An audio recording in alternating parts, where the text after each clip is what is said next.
Hello, good evening. I am Bernard Muir. I'm the Director of Athletics here at Stanford, and tonight feels like a reunion night. And we are so thrilled to have all of you here to celebrate 9 inductees into the Stanford Hall of Fame. Certainly when you think about Stanford athletics, you think about excellence across the board in every activity, both in the classroom, on the playing surface, and certainly as you leave the farm, what you do in the community. And so tonight we celebrate you 9 special individuals. But before we get to that point, I want to recognize a few things. One, we're about to embark on another academic year. And before we get started with that, I just want to quickly reflect back on what's occurred in the past year. One, as you can see from the stage, we've won our 24th Director's Cup.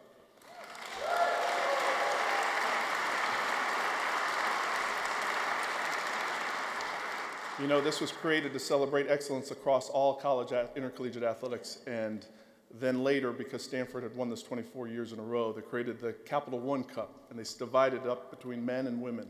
And last year, we won both.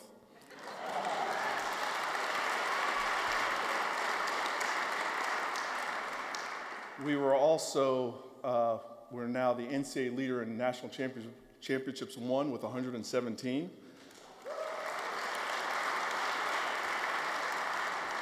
If you're curious, the number 2 school is from LA.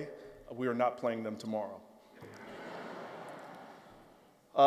We also have a lot of activity tonight, and actually this weekend. We are playing that other school from LA tomorrow, and when we win that game, we will have won a volleyball game tonight against Penn State. We'll have a women's soccer game against Notre Dame. We would have won that too. We're just sweeping this weekend. That's just the plan. Granted, a ball has not gone up yet, but we're just going to plan on winning each and every step of the way.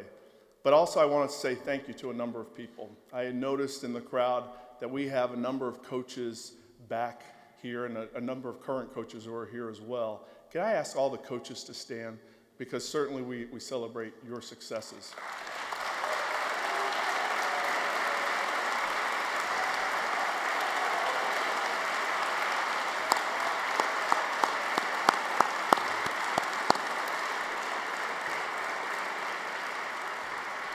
I also want to take this opportunity, you're going to hear from him a little bit later, but one of my predecessors, Ted Leland, who is really responsible for us having this level of success here at Stanford, he is here with his wife, Stephanie. So Ted, please.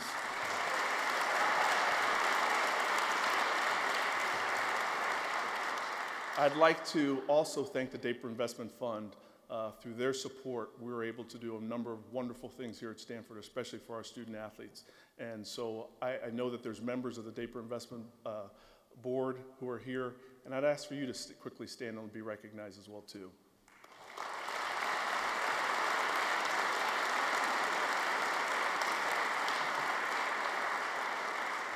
Tonight we have a heck of a program. I cannot wait to hear the stories of these 9 special individuals. But the person who is going to help us take us through the evening is Roz Gold Onwude, who is a former, you can give her a round of applause already if you want.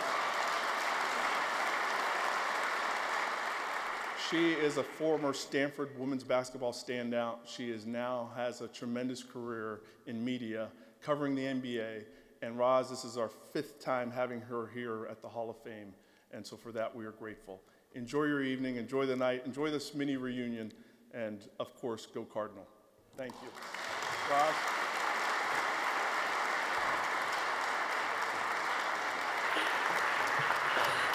Thank you so much.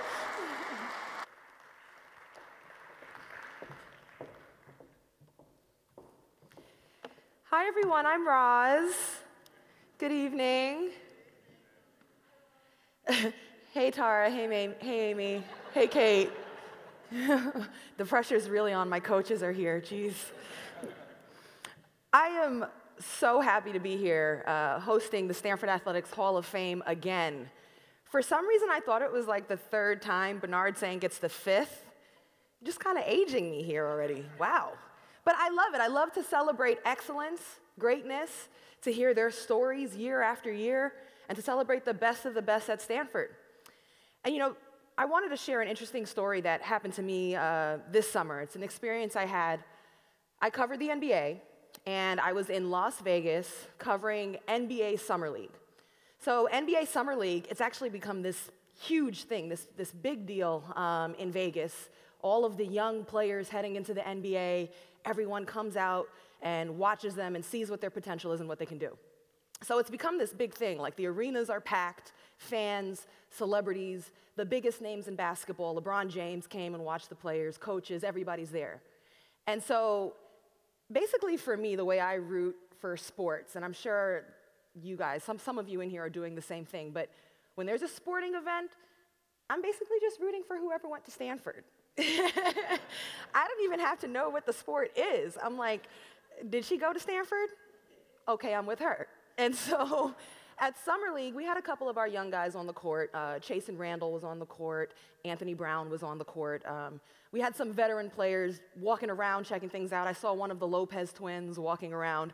But it didn't just stop there. So in the stands, there was Taj Finger, who is working with OKC as one of their coaches for their blue team. And then Mitch Johnson with the Spurs, Jaron Collins, assistant coach for the Warriors. On the executive side, Becky Bonner with the Magic. Amy Brooks running all of team business and innovation for the NBA. Just recently announced, Jamila Weidman is now the VP of Player Development for the NBA. You had me on TV asking all the annoying questions. And these are not even all of the names. There are so many more people who are in that building and involved in the NBA. And the point of this is to say Stanford athletics was everywhere. And it really reminded me that is exactly what it means to be a Stanford student athlete. We make impact on and off the court or the field. We are multifaceted threats. Also there's a court, a field. It could also be, I guess, a swimming pool, a pool. Did I miss any other?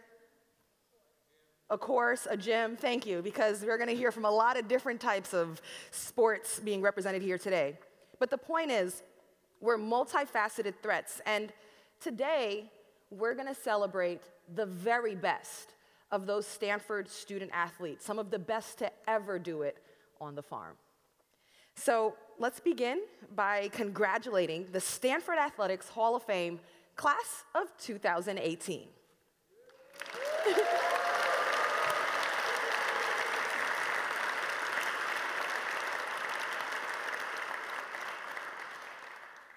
So I want to start this evening by paying a special tribute to the late Sam McDonald. A beloved figure on campus for 51 years, Emmanuel Sam McDonald was superintendent of athletic grounds and buildings. He spent much of his free time volunteering at the Stanford Convalescent Home for Underprivileged Children, where he planted large gardens for the kids and hosted many barbecues. Sam was a national authority on running tracks and replaced Stanford's Angel Field track, which was originally surfaced with crushed rubble from the 1906 earthquake, with a state-of-the-art track. He also devised a much-copied method of mowing athletic fields in opposite directions at regular intervals to give the appearance of striped turf. McDonald attended every big game for 50 consecutive years. He died just before the 1957 big game.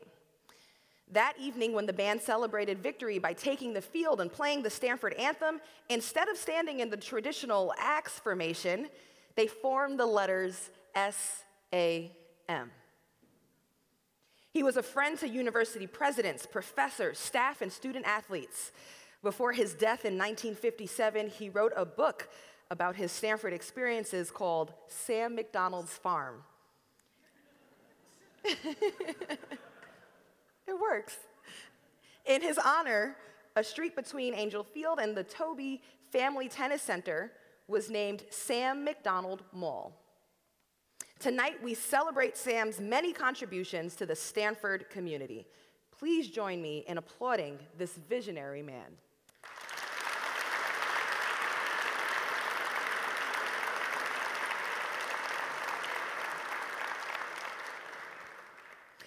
All right, on to the inductees. The first inductee tonight is a legend himself, Stanford men's golf coach Wally Goodwin. A cowboy at heart, his attire usually consisted of jeans, saddle shoes, and a Stanford letterman's jacket. Goodwin often gave his players words of wisdom, known as Wallyisms. Goodwin helped return the men's golf program back to national prominence by recruiting Tiger Woods, Christian Chevalier, Nota Begay III, Casey Martin, Joel Kreibel, Steve Burdick, William Yanagasawa, and current Stanford men's golf head coach, Conrad Ray. Goodwin led the Cardinal to the 1994 NCAA title, its first since 1953, by edging Texas on its home course. Stanford finished second in '95, losing in a playoff to Oklahoma State. The National Coach of the Year in '92 and '94, and a two-time Pac-10 Coach of the Year, Goodwin guided the Cardinal to a pair of conference championships and produced 7 All-Americans. Prior to Stanford, he spent 6 years as the head golf coach at Northwestern, and following his retirement from Stanford in 2000, Goodwin returned to coaching and started a Division I program at Northern Colorado. In 2014, Stanford renamed the annual United States Intercollegiate to the Goodwin in his honor. He and his wife, Nancy, live in Idaho. Wally had a profound impact on all of his players. One couldn't be here tonight, but forward along this message. Hi, Coach. Huge congratulations, and sorry I couldn't attend. As you always used to say. Hey, boy, whatever you do, don't hit it left. Love, Tiger.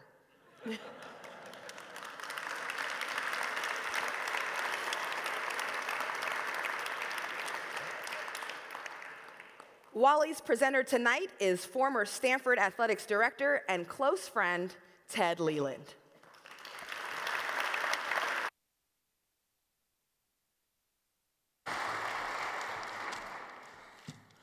What a privilege it is to present Wally today. I've had the great luck in my career to work with some fabulous coaches, and Wally ranks right up there. And I think a lot of it has to do with his desire to create a family atmosphere. And matter of fact, my wife gives me a bad time because I always refer to her as Wally and Nan, because Nan's really an assistant coach. All the pancake breakfasts we had at the house and all the stuff she did. And I did tell Wally one time he's the only coach I worked with whose wife was really a better player than he was, which is really true.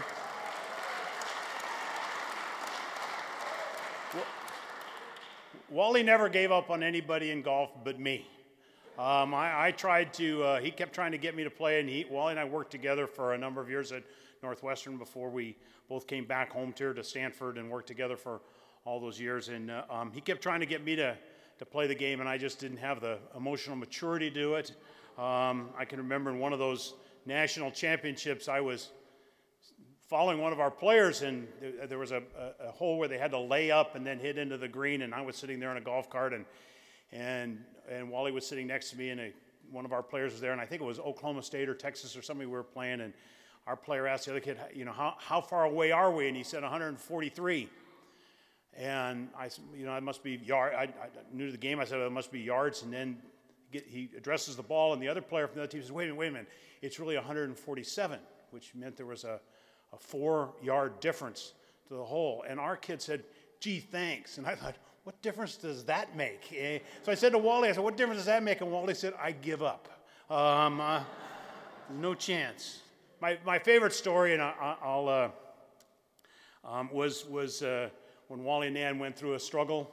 This is in the late 90s, and I was sitting in my office. I'm going to tell a story about a heart attack Wally had, and you're going to think, well, what kind of a mean guy would get up here and talk about a heart attack? But stick with me. It came out okay, and it's kind of got a funny ending, so hang in there with me for a second. I'm sitting in my office over at the Arriaga Family Center. Call comes in. It's from Nan. She's with the golf team. They're up in Copperopolis, California, which is over in the gold country. And the team's there. It was a Thursday morning. And Nan says, you know, Wally's had some kind of heart incident. He had it last night, and he got an incident. What should we do? And I said, I don't know, but I'm coming. I'll be there in 2 hours. So I hop in my car and I drive there. And I arrive at this little hospital that Wally's in, and sure enough, the doctor there says he's had a heart problem, and I've got the head of cardiology at Stanford on the phone, and they've got Wally on a treadmill, walking him with an EKG set up. And I said to the doctor at Stanford, I said, is this a good idea? And he started screaming into the phone. So I handed the phone to this little local doctor, and all of a sudden he's talking to the cardiologist from Stanford saying, get him off that treadmill.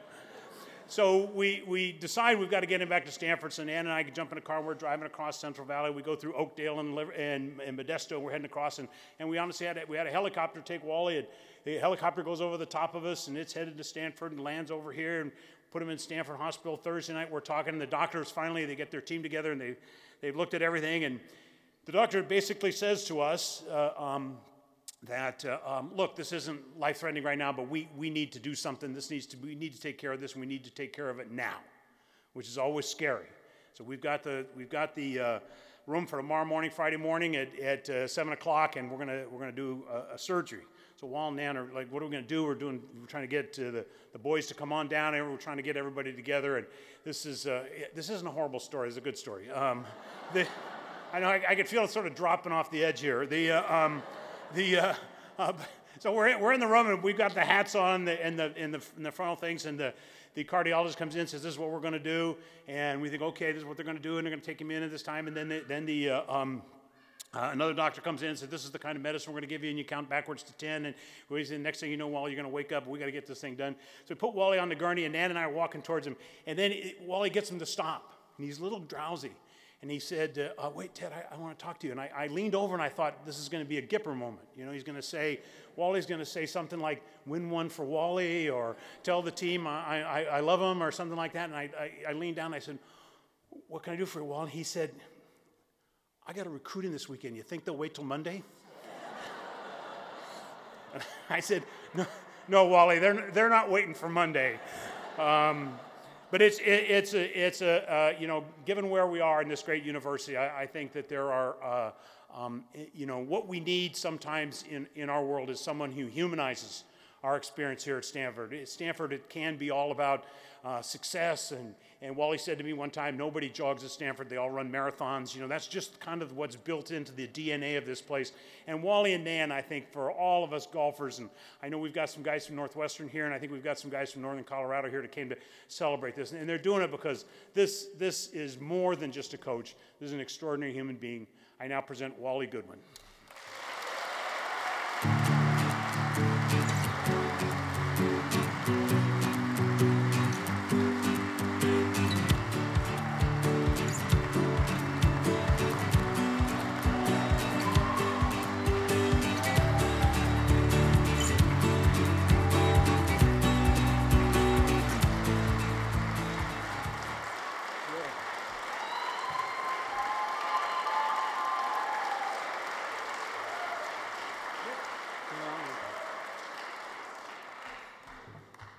Thanks, Ted.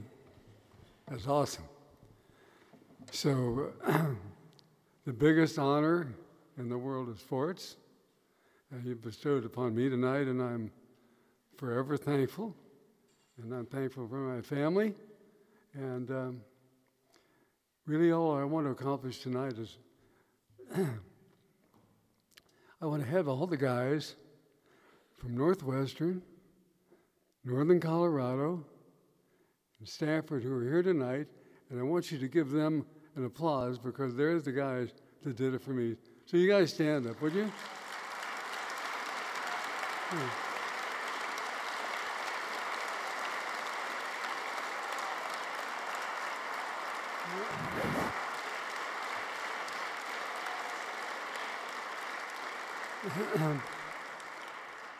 So I think about all I can handle is to thank you all. And it means the world to me and my family.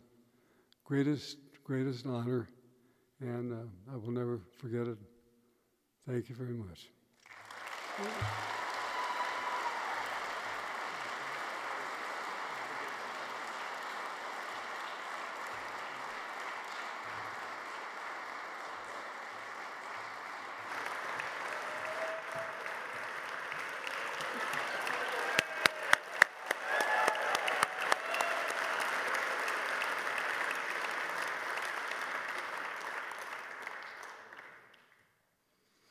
Congratulations, Wally. What a career. And thank you, Ted, for that story. I guess survive and recruit is the motto. The next inductee tonight is swimmer Kurt Grote.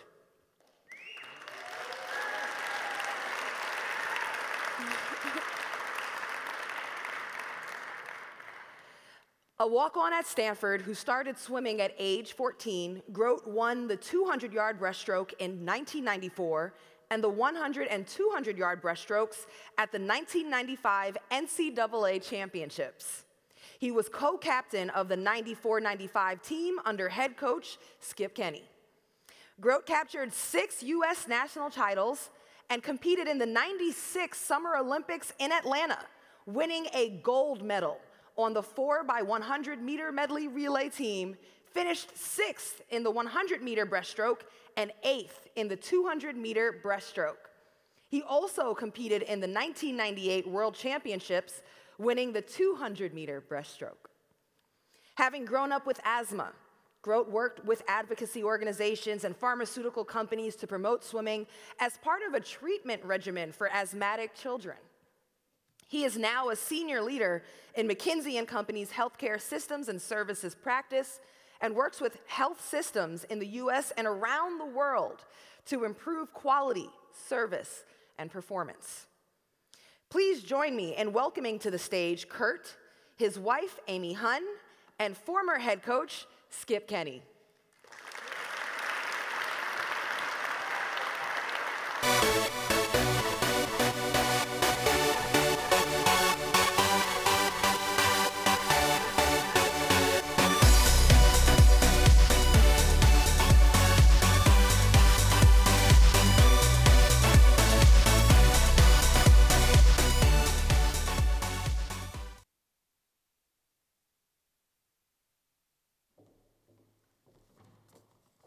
Hello. My name is Amy Hunn, and I'm so proud to be here to introduce my husband, Kurt. Kurt and I met as freshmen at Stanford in 1991.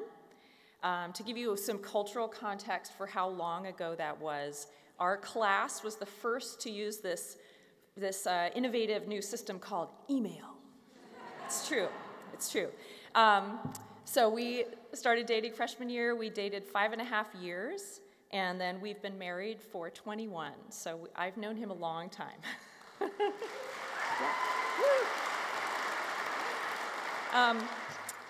The first time I realized that Kurt was actually kind of special was about a month after we started dating. Sorry.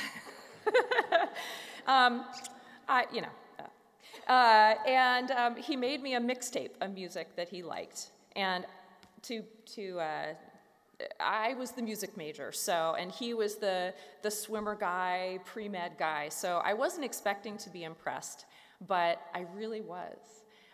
It was a great mixtape of alternative music and really quirky stuff, and he put in recordings of himself when he was a child, sort of stuck them in there.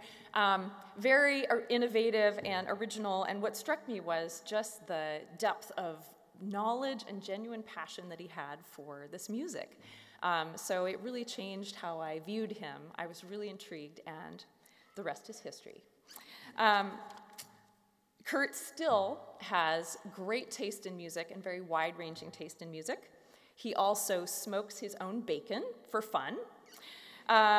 He, at one point, was a truly outstanding cutter and installer of crown molding. Any to-do list that I would agonize over for days, he will complete within hours. And finally, his most recent hobby that he picked up, spearfishing, involves going into 40 to 50 degree water in the ocean. We live in Oregon, so it's cold. Repeatedly diving down 30 to 40 feet underwater, staying under for an average of 1.5 minutes, somewhere around there. And while he's down there, he's shooting fish. So this is just to say, Kurt does not do anything halfway. Whether it's a competitive swimming career or a demanding career in healthcare consulting or being a truly outstanding and affectionate husband and father, Kurt does everything all in, and I think that's why he is here today. Thank you.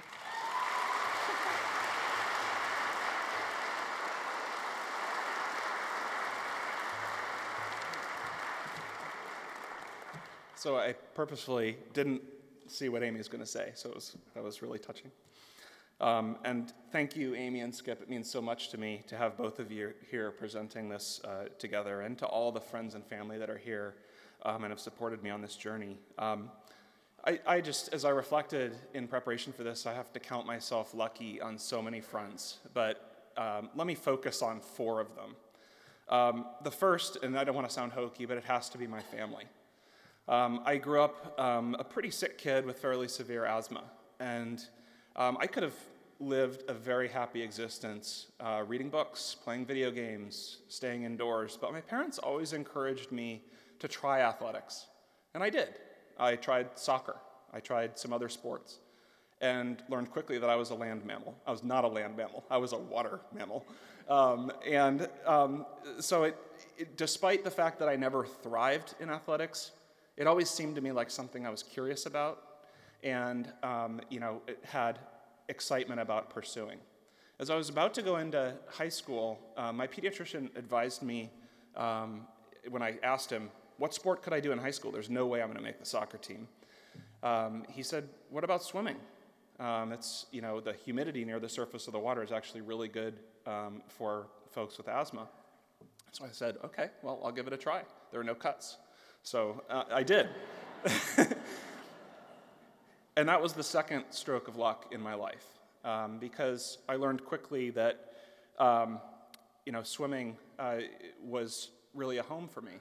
I remember going to some of my earliest practices wearing board shorts and holding my first pair of goggles in my lap and just hoping I wouldn't make a fool out of myself.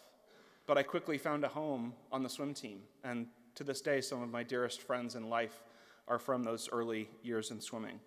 My high school coach, Jeff Pease, who was also a Stanford alumnus, created an incredibly warm, safe, comfortable environment to participate in, but one that also felt like there was just unlimited potential for success. And that sense of excitement really ignited a fire in me for the sport. My third had to be finding Amy. We met, like she mentioned, in freshman year. If everything else went away and I still had Amy, life would be good. I told my parents, this is funny she mentioned a month, I told my parents, my dad actually, when he came into town 3 weeks after meeting her, that I was going to marry her. I'm glad I didn't tell her that, because then she definitely wouldn't be here, and I probably wouldn't be either. But she is just a wonderful, unwavering, and positive force in my life. She got me through the great times in swimming when I was just ebullient. She got me through the times when I was really mopey, and brought me back up, and has just been such an anchor for me. And our kids, Kellen, who's 16, and Lucy, are in the audience today, and are just, they light up our life. So we're just so proud of them. But now I want to turn to the fourth, which is the real reason we're all here, which is the Stanford swim team. And specifically, Skip Kenny and Ted Knapp, who are my coaches at Stanford. I'm thankful to this day for being given the opportunity to walk on to the Stanford swim team. It really was a turning point in my life. In some ways, if I were in your chair, I'd be thinking, okay, well, it's swimming, so isn't it just kind of wearing a Speedo and staring at a black line at the bottom of the pool? And trust me, there's a lot of both of those things in swimming, but there's also a lot more. You probably have heard the facts that we were a very accomplished team. We were fast. We won at the NC2As 3 out of my 4 years. And Skip liked to say his grandmother could have coached the team.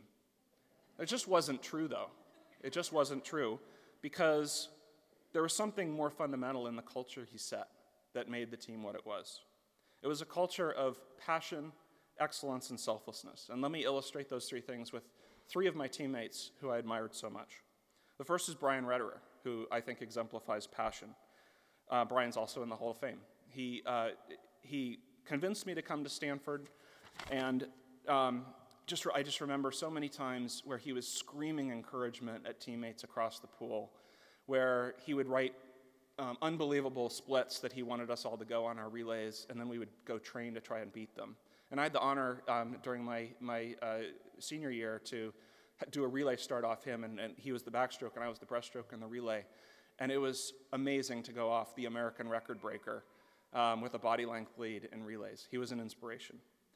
The second is Jeff Rouse, who is an Olympic gold medalist, also in the Hall of Fame, and was a senior when I was a freshman. And when I think of Jeff, I think of excellence, honor, poise, and generosity. He's really the platonic ideal of a leader in my mind. He had a magical way of making us each feel like his level of greatness, despite how distinctive it was attainable. I had the honor with rooming with Jeff at the NC2As and then later at the Olympic Games, where Jeff achieved perfection while encouraging us and taking the time to teach us how to follow his lead. The third is Bob Eastlack, who exemplifies selfless commitment to the team. Bob was all about the team. He helped anyone he could with technique. He showed up to the pool early to pull covers, put on lane lines, stayed late to do the same, and always did it because he wanted to help the team and put the team above himself. What was more was Bob was not the exception, he was the norm. There were a lot of guys who did things like that. I think of Eric Maurer and Chaz Morton, who in 1992 skipped the Olympic trials and their chance to make the Olympic team because that was the year that we wanted to try to win the NC2A championship for our seniors who would have graduated without winning. So they skipped it so that they could be at peak performance for the NC2A championships a few weeks later. I remember Clay Tippins, who was a co-captain with me my senior year, who helped some of our teammates through some of the most challenging life transitions and experiences ever. And collectively, these guys just set the tone that you contribute in every way you can, regardless of your talent or strengths or weaknesses. The team comes first in all we do, and the team's success is our reward. All these guys were big brothers to me in the best possible way. And later on, and equally satisfying, somewhat to my surprise, was the emergence of little brothers. Guys like Tom Wilkins, who's in the audience today and who I dearly hope and expect is going to be up on this stage in place of me in the very near future. There was a point in my swimming career where the switch flipped and it became, to me, more about those guys than it was about myself. It was really a foreshadowing of becoming a parent. So anyway, drawing this to a close, I started swimming late, like you heard. I started when I was 14. I quit about 12 years later and moved on with medical school and the rest of my life. So really, it was about a quarter of my life on Earth. It really, to this day, I don't fully identify myself as an athlete. It was a thing that I did intensely for a period of time. And it was swimming, but it really could have been anything, anything that I had intently put my mind to. The thing that's really stuck with me, though, is the culture that Skip set. That culture is really a touchstone in my life for excellence, camaraderie among a group, achievement. So I just want to close by expressing my heartfelt gratitude to everyone who helped me in swimming and in my life, and thanks especially to Skip, Amy, and all of you in the audience for being a part of it. And finally, thank you to Stanford for creating an environment where all this could happen. Thanks.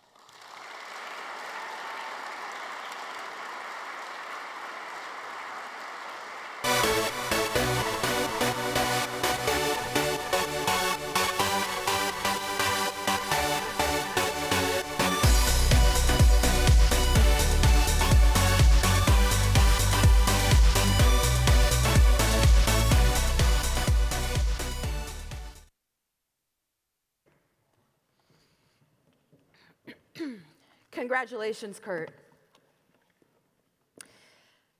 Now we celebrate the induction of runner Gabe Jennings.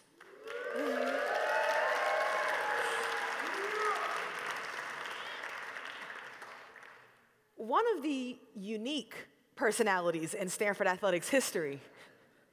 Jennings was a 10-time All-American and a 4-time NCAA champion and helped the Cardinal capture the 2000 NCAA Outdoor Track and Field Team crown, its first in 66 years. Jennings grew up in Forks of Salmon, a remote Northwestern California community. He majored in math. He had a strong interest in music and playing instruments like the didgeridoo and the berimbau, among other instruments. While a Stanford student athlete, Jennings won the 2000 Olympic trials in the 1500 to qualify for the Sydney Games. Jennings captured the NCAA outdoor title in the 1500 and was twice runner-up. He also won NCAA indoor championships in the mile and distance medley relays. Jennings claimed 3 consecutive Pac-10 1500-meter titles from 2000 to 2002 and was the 1997 U.S. Junior National Cross Country Champion. His best collegiate times in the 800 and 1500 remain number 2 in Stanford history. Gabe now lives and works in China, educating youth. Gabe's coach, Vin Lanana, is joining us to present his award tonight. Please welcome Gabe and Vin.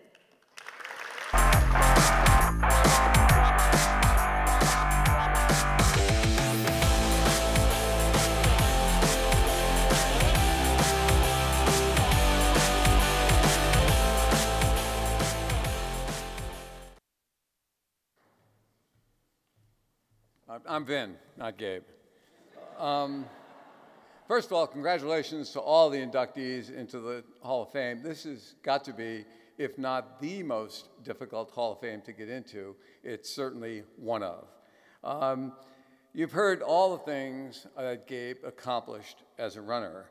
And I was fortunate to have worked aside a fantastic group of coaches, a fantastic group of athletes, and a fantastic support team. And we worked together to support Gabe throughout the time that he was at Stanford. Now, I really, really tried to emphasize a team, because it really was a team to get Gabe to get to where he was going. From the time that we recruited him in Madison, Wisconsin, and the time I met him there, and I knew he would be something special, to his on-campus visit.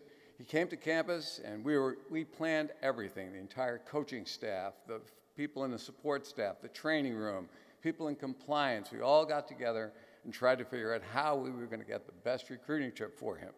He shows up, we have it all set, and he tells us, well, the way this is going to beat Michigan out for us to get him to come to Stanford, we had to have a great ceramics program. Do you remember that game?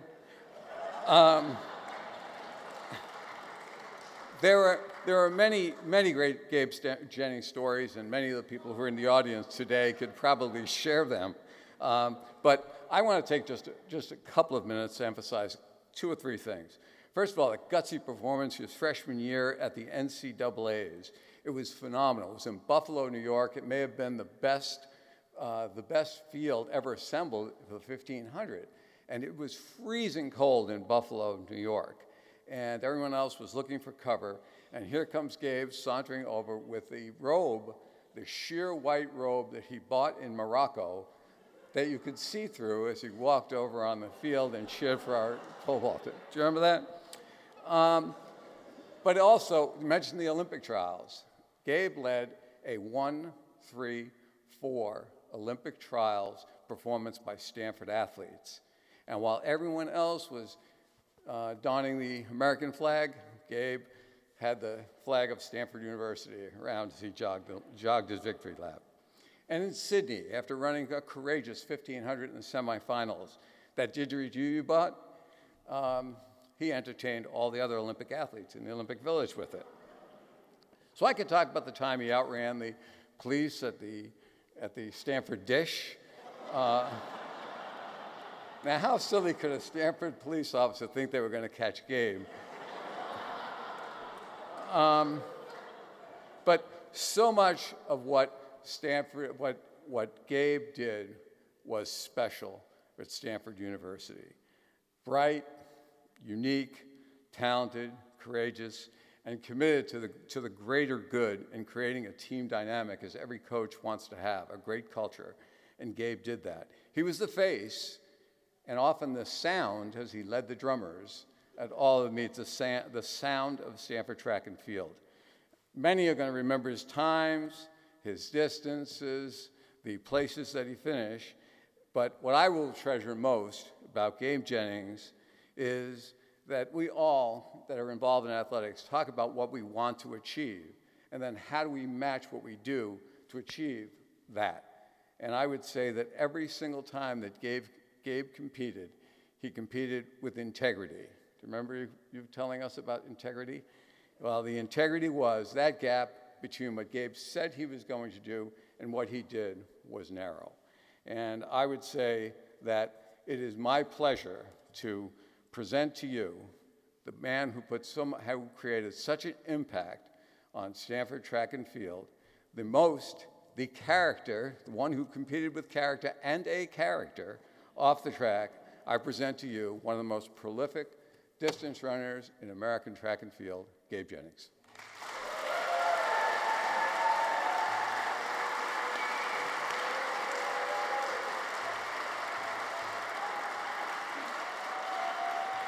Thank you, Vin. Vin was the 2016 Olympic coach for USA, and he is now the president of USA Track and Field.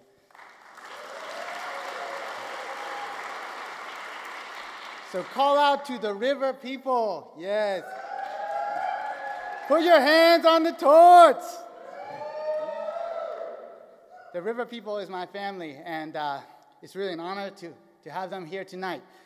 It brings me back to the Olympic trials on the backstretch with the conga drums, the djembe drums, the guitars.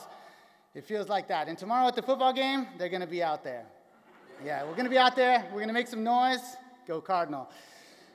So these river people were my first competitors in the River Olympic Games in Northern California. Yeah, call out to Will Harling, Toby Seeger. Yeah, Tria Deneb Jennings, my sister. Yeah, Galina Seeger, all my friends here tonight.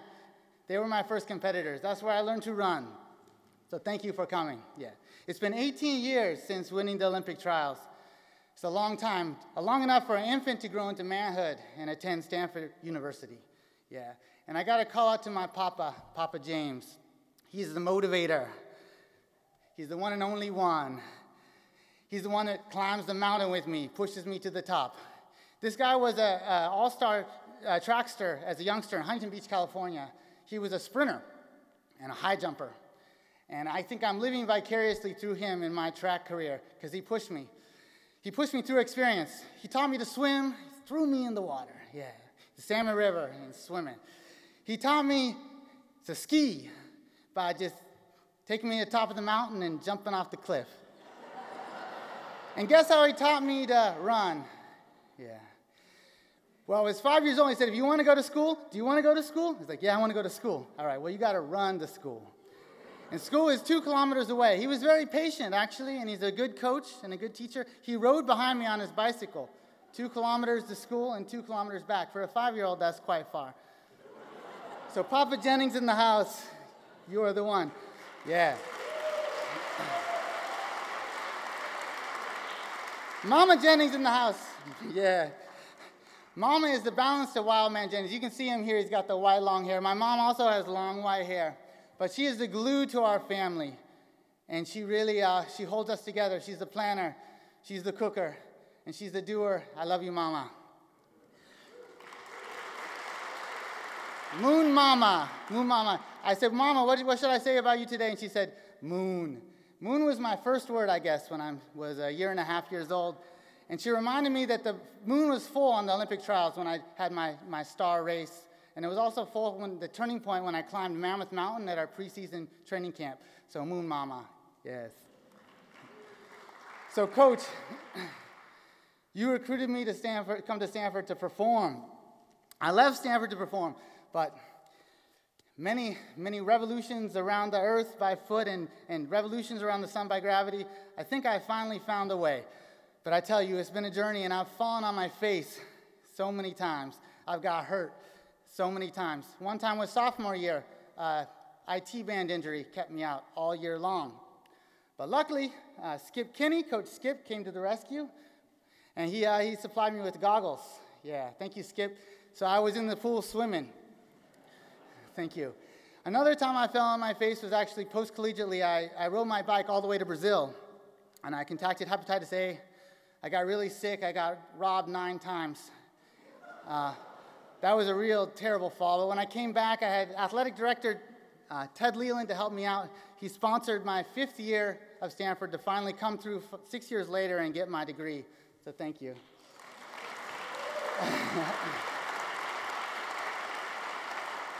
When I first came to the farm in 1997, Coach Lanana impressed me with many virtues. Yeah, integrity, thank you. Wisdom and insight. This man is a careful listener and a careful planner, and he surrounds himself with talent.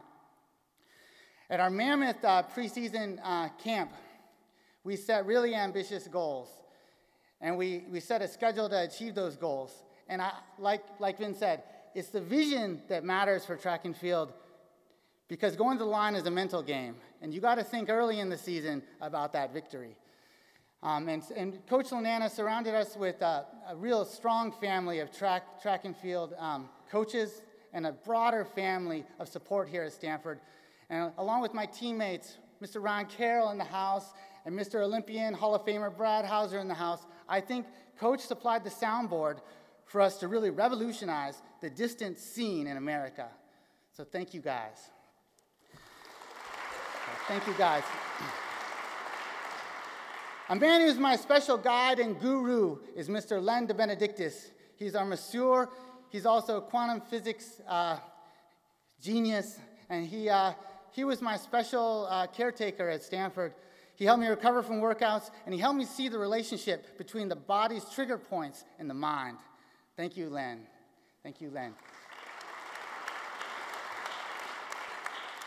Edric Floreal is another special character that Coach Lanana worked with. He used to be the sprints coach here and worked with Erica McLean. In the jumps, he set up a plyo routine and box jumps for me, and this really improved my kick.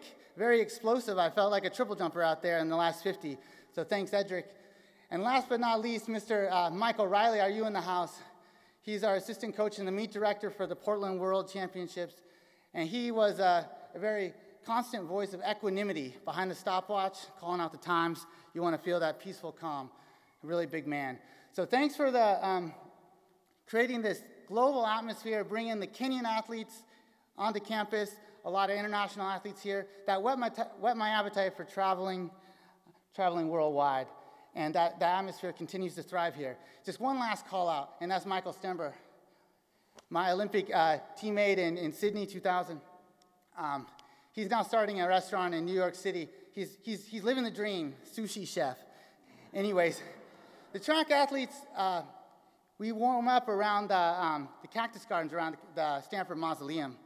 And these cactus are big, huge phallic stalks, and they bloom every 100 years, centennial. And Michael told me, hey man, if you eat the heart out of that cactus, yeah, it will give you virility. Yeah, really strong virility for 1 week. Yeah.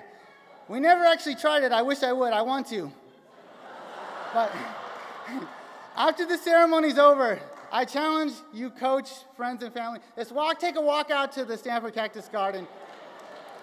And let's give a thanks to the gods. Let's give a thanks to the gods. And I challenge you, Jia Yo. In Chinese, we say, Jia Yo, Jia Yo. And it means add oil. So for the future of Stanford Track and Field, Jia Yo.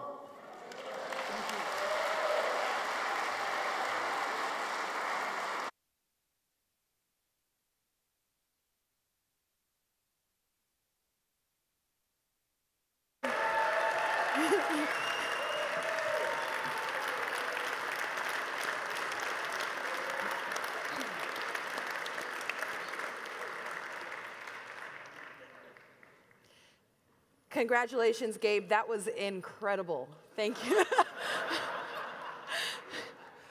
Virility cacti?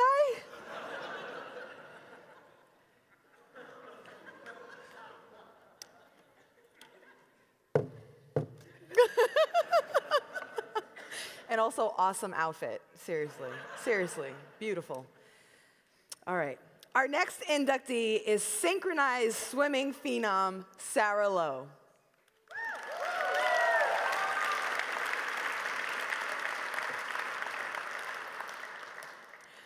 the most accomplished performer in program history. Lo was 4-time All-American, 4-time member of the USA Synchro National Team, and 3-time member of the USA Synchro Junior National Team. Lo won a gold medal at the 2003 Pan American Games and captured bronze at the 2004 Olympics. She was nominated for the USOC Sportswoman of the Year as a junior and senior at Stanford, and was twice named USA Synchronized Swimming Athlete of the Year. Lo sparked Stanford to 4 consecutive U.S. Collegiate National Championships, earning the High Point Athlete Award every year. She won a gold medal in every event at Stanford and was a 3-time team captain. As a sophomore, Lo received the Stanford Athletics Board Block S Outstanding Female Award. As a senior, she was chosen the SAB Female Athlete of the Year. Lo graduated from Stanford with a degree in communication in 2008 and was appointed a Madison Fellow. In 2013, she was named head coach of the Cardinal and led the team to its 8th national title. Later that year, Lo was inducted into the U.S. Synchronized Swimming Hall of Fame.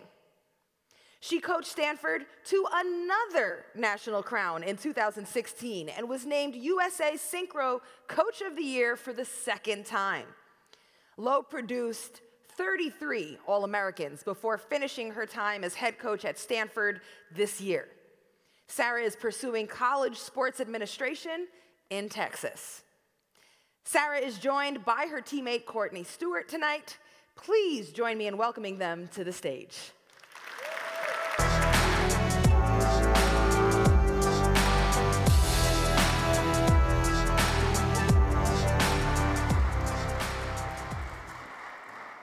Thank you. Not sure how I'm going to follow Gabe. Congratulations.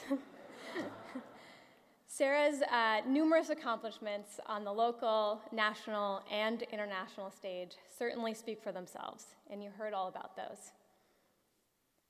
But to round out the picture, please allow me to add a few more numbers in here. Only 25 days after Sarah stood on the Olympic podium in Athens, Greece, she started her journey at Stanford and became my teammate, my confidant, and duet partner. As it turns out, she was just getting started. Within 4 weeks, she became our beloved team captain, where she mastered the fine art of 6 a.m. pump-up speeches. They were a little Rudy, a little Rocky, movies 1 and 2, never 5. And they were filled with so much heart. Fast forward 3 years, and we left the classroom behind to become roommates, with 2 freshly framed diplomas proudly hanging on our apartment, and 2 new bottles of pepper spray in our purses. We had moved beyond the Stanford bubble to the mean streets of downtown Palo Alto. Only 1 year later, Sarah had seamlessly transitioned to a Stanford and a U.S. national team coach, shaping and developing the next generation of athletes. And after 10 years, she has mentored and coached over 50 Stanford women, helping them become leaders both in and out of the pool. Sarah, I am so proud and humbled to help make this ceremony official on behalf of our entire Stanford Synchro family, and we certainly are a family. This is certainly one well-deserved accolade, and once again, we know that you're just getting started. Congratulations.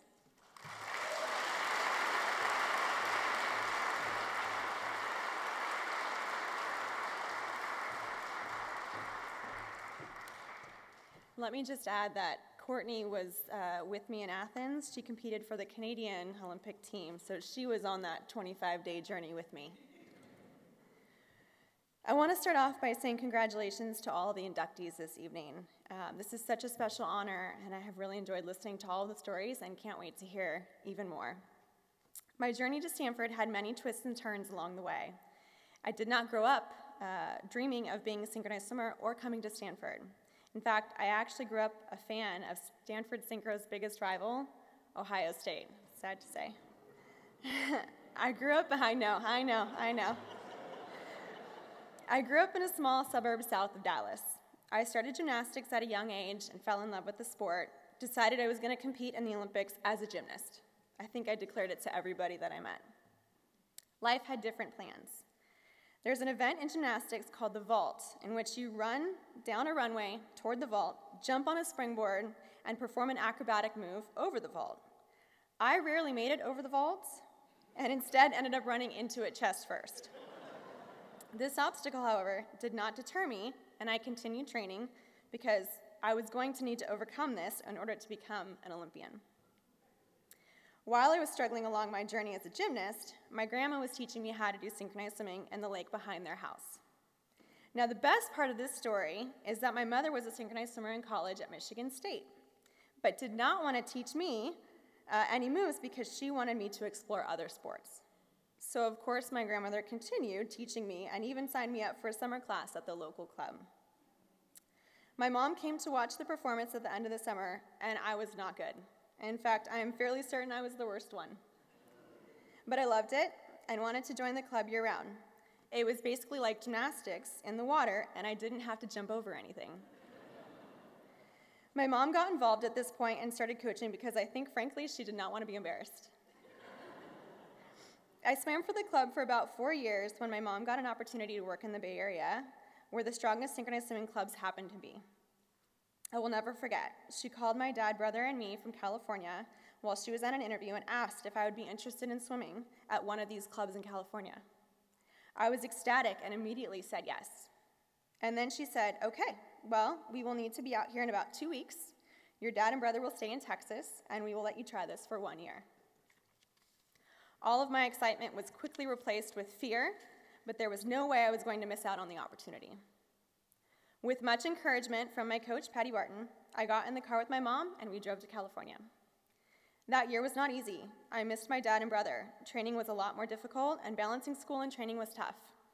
We practiced in 1 day the hours that I was used to practicing in 1 week at my old club, which meant I videotaped classes, watched them, and did my work at night. Then I sent my assignments back to school via email and mail. But the year went well. I was named to the top team in the club, and my mom was enjoying her job. So my dad and brother moved to California, and our family started a new journey on the West Coast. I continued training, graduated high school, and was named to the Olympic training squad in 2002, and officially to the Olympic team in 2003. My dream was coming true.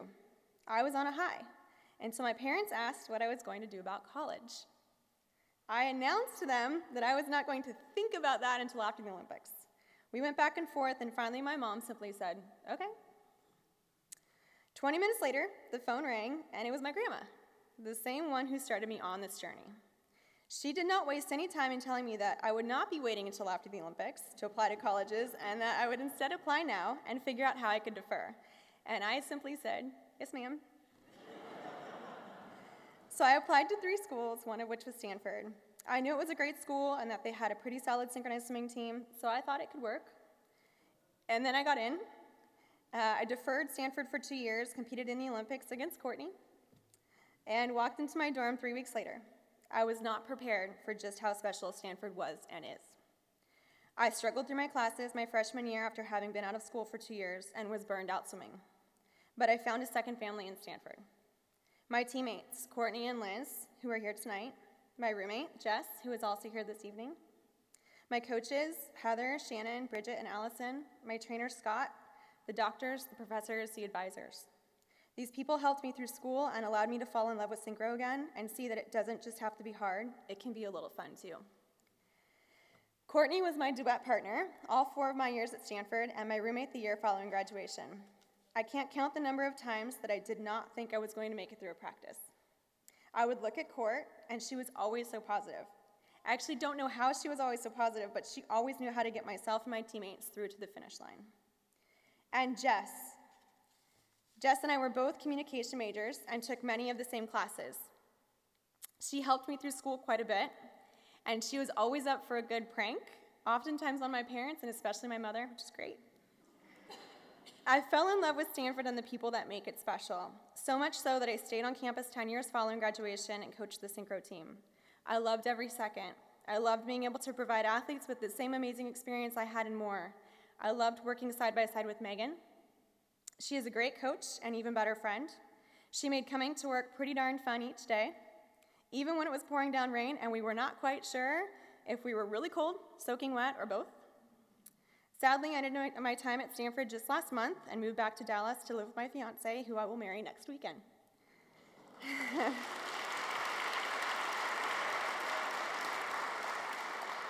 I know the team is in great hands with Megan at the helm.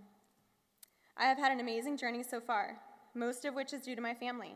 My mom and dad, Dean and Cindy, who are here this evening, and my younger brother, Matthew, who was not able to make it.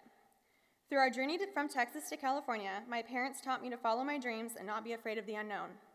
They showed me that hard work and a strong team surrounding you can pretty much get you through anything. They were tough and pushed me further than I thought I could, but were always there to give me encouragement when I needed it. Thank you, Mom and Dad, for everything you did and sacrificed. I love you and hope to be the parents you are someday.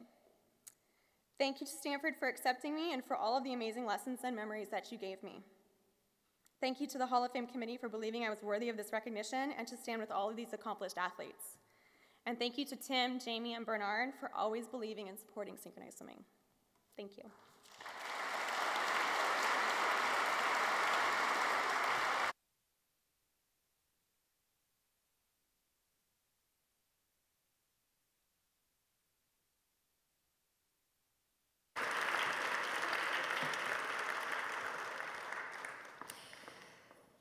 Congratulations, Sarah, and I hope you have a wonderful wedding next week, or weekend. All right, the next inductee is track and field athlete Erica McLean.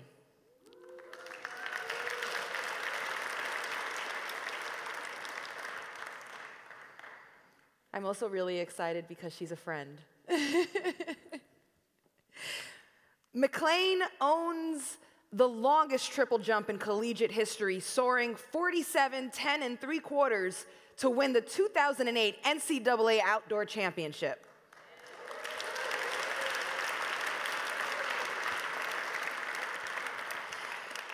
Erica earned 14 All-America honors, including all of a possible 8 in the triple jump, indoors and outdoors. McLean captured 3 NCAA triple jump titles, securing indoor crowns in 2007 and 2008, and posted 6 NCAA triple jump finishes of first or second.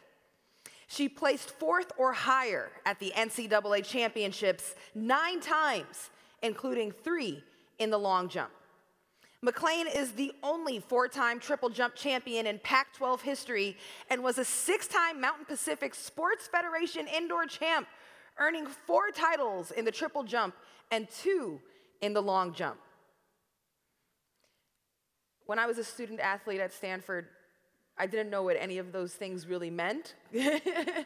But what we whispered around our dormitories and amongst friends and amongst other athletes and other people, Erica McLean is really good.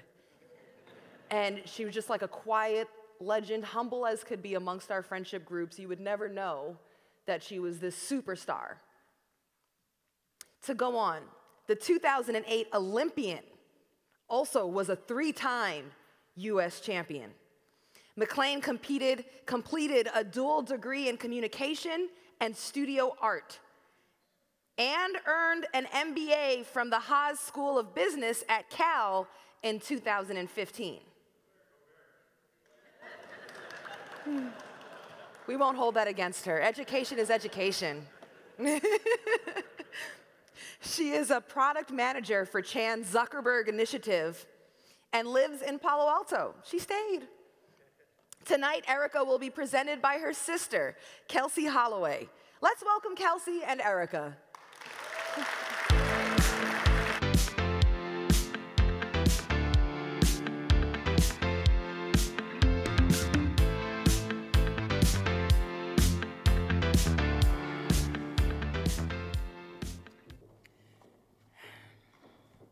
My sister's coach, Coach Florial, was supposed to be here to give this speech, but he had to be out of the country. And Erica called me a couple weeks ago and asked if I could do it, and I said no.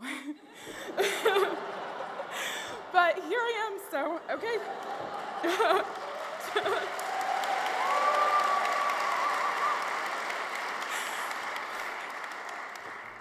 Hi. My sister and I haven't always gotten along. Growing up, we used to fight a lot. Never physically, because I knew that she would win. It wasn't until she went away to college here at Stanford that our relationship grew stronger. Now I'm happy to be able to call Erica my best friend. Everything that Erica has achieved has come directly from her hard work and determination. Erica is a great person, a forever athlete, and a loyal friend. Thank you, Erica, for being one of my biggest inspirations. And now presenting.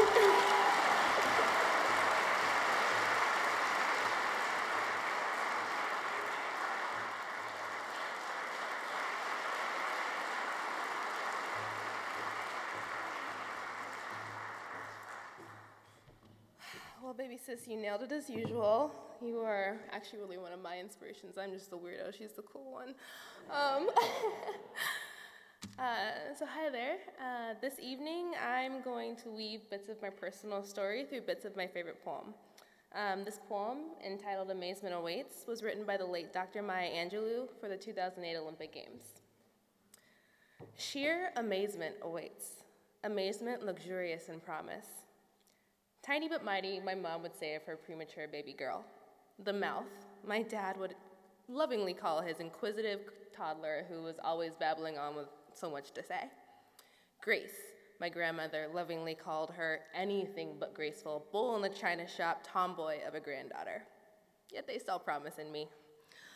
While I was blessed with natural athletic talent and a humbling dose of, and a juxtaposition of clumsiness, it took most of my life to really understand the meaning of amazement. The tiger's passion attends the opening bells. The birds sing of the amazement which awaits. I'll never forget when my then-to-become coach, Edric Floreal, called me to tell me I'd been accepted to Stanford. I was actually in Walmart, buying a bag of Twizzlers to take on my first recruiting visit to UCLA. I started running while screaming at the top of my lungs down at least 3 aisles and was still shrieking at a very high pitch as I got into the checkout line. Oh, and Coach Flo was still on the line with half-blown eardrums. He got a really healthy dose of what our next relationship was going to be like over the last 10 years. Unfortunately, he can't be here to show off all the gray hairs I gave him over the years. He's currently in the Czech Republic coaching Team Americas at the Continental Cup. The miracle of joy that comes out of the gathering of our best, bringing their best, displaying the splendor of their bodies and the radiance of their agile minds to the cosmos. The greatest gift my parents ever gave me was that of community. They had the courage to share their parenting duties with others, and because of that, I've been blessed with a village, multiple villages really, that raised me, scolded me, and really furthered my development. Stanford opened my eyes to a village where the pursuit and celebration of sport and scholarly greatness lived in harmony. Here, I am home. They say, brothers and sisters, yes, try, then try harder. Triumph is never without struggle. In the worst of times, only 2 things really kept me afloat. On my left arm, my baby sister over there. She is my best friend and my raison d'etre. The floaty on my right arm was that and my identity as an elite professional Olympic athlete. On March 7th, 2011, that identity that I had lived for 25 years shattered on the east end of the Stanford track. In a swift training accident, my ankle had completely flipped upside down with the bone protruding from the skin. Coined a medical anomaly by Stanford's finest doctors. That was fun. The only thing that had actually broken was my spirit. In that instance, flailing in the turbulent waters of life with only one remaining floaty, even though she was quite beautiful, I felt really defeated. Lunge forward, press eagerly for release. The amazement which awaits is for you. I was told I might walk again, but I'd never run again. Thank you so much to the doctor who told me this. His negativity snapped me back to reality and reminded me of the foundation that my homes had instilled in me. Sure, maybe I had identified as an elite, powerful athlete, but that identity was truly built on a foundation of resilience, perseverance, and an I-do-it-self attitude. That was the first phrase I ever taught myself to say. Yet, thanks to my village of family and friends from all walks of life, and I know so many of you are out there tonight, I didn't have to do it self. Within less than a year, I'd placed second at the US Indoor Championships, losing by less than 2 inches. Not bad a finish for a gal who was told just less than a year before that she only maybe might walk again. We are here.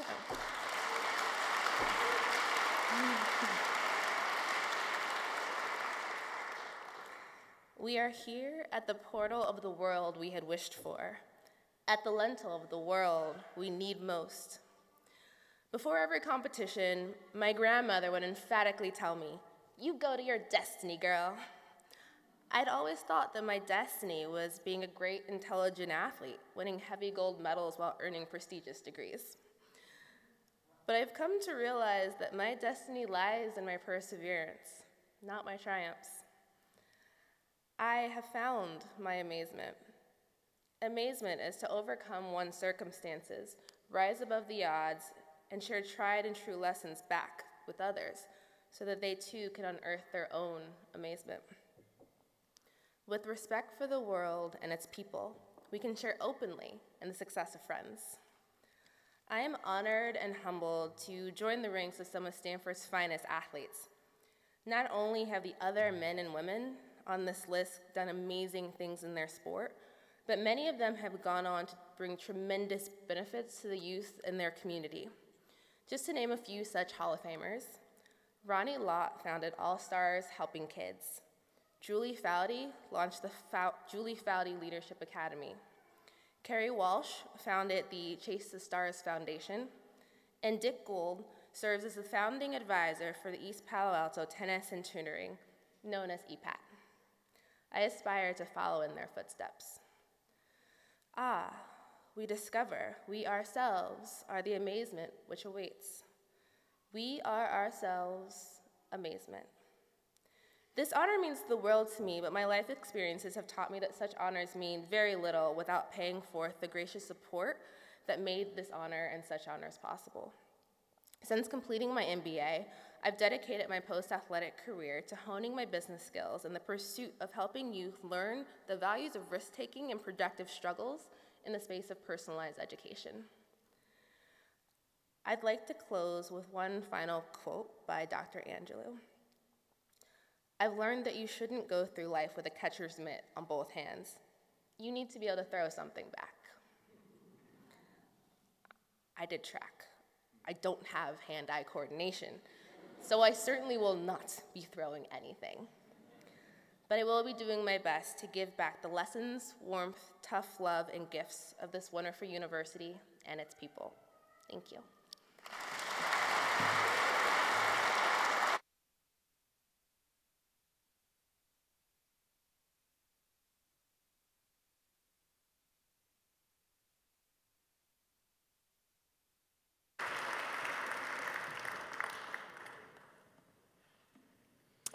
Congrats, Erica, and thank you so much for those very thoughtful words.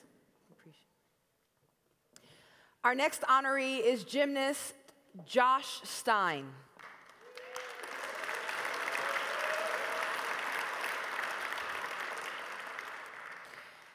An 8-time All-American, Stein is one of 5 in program history to receive the Neeson Emery Award as the most outstanding senior gymnast in the country. Stein helped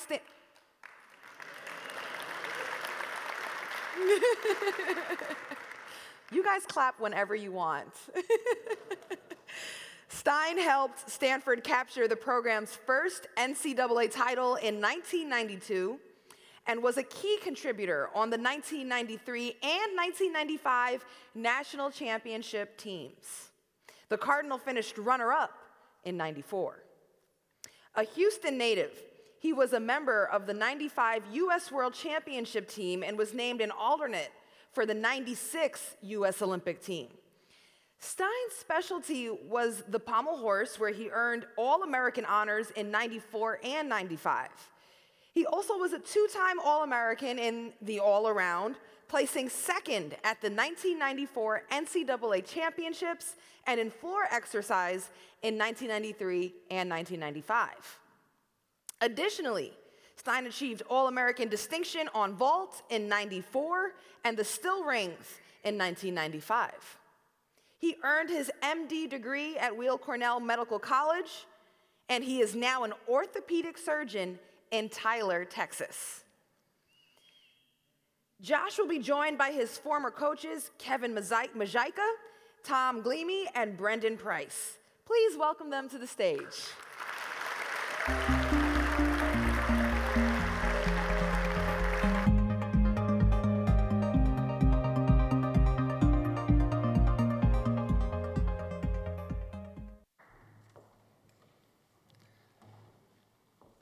Well, I too want to say congratulations to all of the inductees, and congratulations, Josh, on this well-earned and well-deserved award. Just an amazing career. I think back about the time we spent in the gym. There's countless hours. There's one thing that comes to mind. There's this sign that's over the doorway going into the Olympic Training Center, and it says, if you're going to be in the gym, be in the gym. And I think that truly exemplifies Josh Stein's career. He was in the gym. He was so methodical of a worker. It was just uncanny at such a young age. Not only a hard worker, but he was consistent and steady, always like this. And he always moved with this incredible intention. And wow, he was so mature beyond his years. I think probably at age 14, he was more mature than three of us put together. I'm pretty sure of that. But nonetheless, he was a really incredible hard worker, but he was also very humble and selfless and never boastful, and he always let his actions speak for themselves. So, as was mentioned, Josh was an all-around athlete. He did all 6 Olympic events, and he was very good on all of them, but his specialty was definitely the pommel horse. So this by far is the most difficult of all the men's gymnastics events. But Josh did it with a sense of ease and grace and elegance like you just can't believe. And I think what was amazing about Josh is that most coaches, when your athlete's about to go up on pommel horse, there's not a lot of breathing going on. Everybody's holding their breath and they're nervous. But with Josh, it was amazing that we would all exhale. We're like, well, Josh's going to hit his routine, because he was so smooth and confident and always calm. So the 1992, they won the NC2As. 93, slacked off in 94, came back in 95, and so let me set up the scene for you. On pommel horse, not only is it the most difficult event, it often decides championships one way or another, depending on if the team will hit the event. So not only are they first up on pommel horse, but the very first athlete happens to have a miss, and Josh is the anchor on pommel horse, and that's where you want Mr. Reliable to be. So I went through the event. Josh nails this beautiful routine, high level of difficulty, and they go on to hit every routine after that and come home with their 3rd NCAA national title.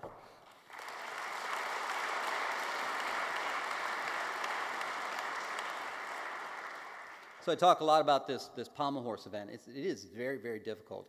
But I also think it kind of describes Josh as the man who he is. It takes an amazing amount of balance. Josh is very balanced. You know, it doesn't get too high, it doesn't get too low. He's very, very even-keeled. It takes an amazing amount of strength. Josh is very strong in character, an amazing man, very, very grounded. It takes a lot of patience. You can't rush that event or it'll be off in a second. And I would say that it takes this sense of honesty. You can't cheat the pommel horse. There's this sense of integrity that you must uphold, and certainly that's Josh.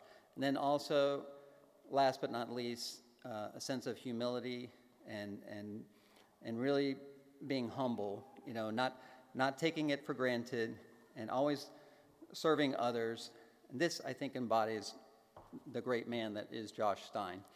So I would say thank you, Josh, too, for your mark of excellence on the sport of men's gymnastics, not only here at Stanford University, but for the United States of America. Congratulations on your induction into the Stanford Athletics Hall of Fame. Josh Stein.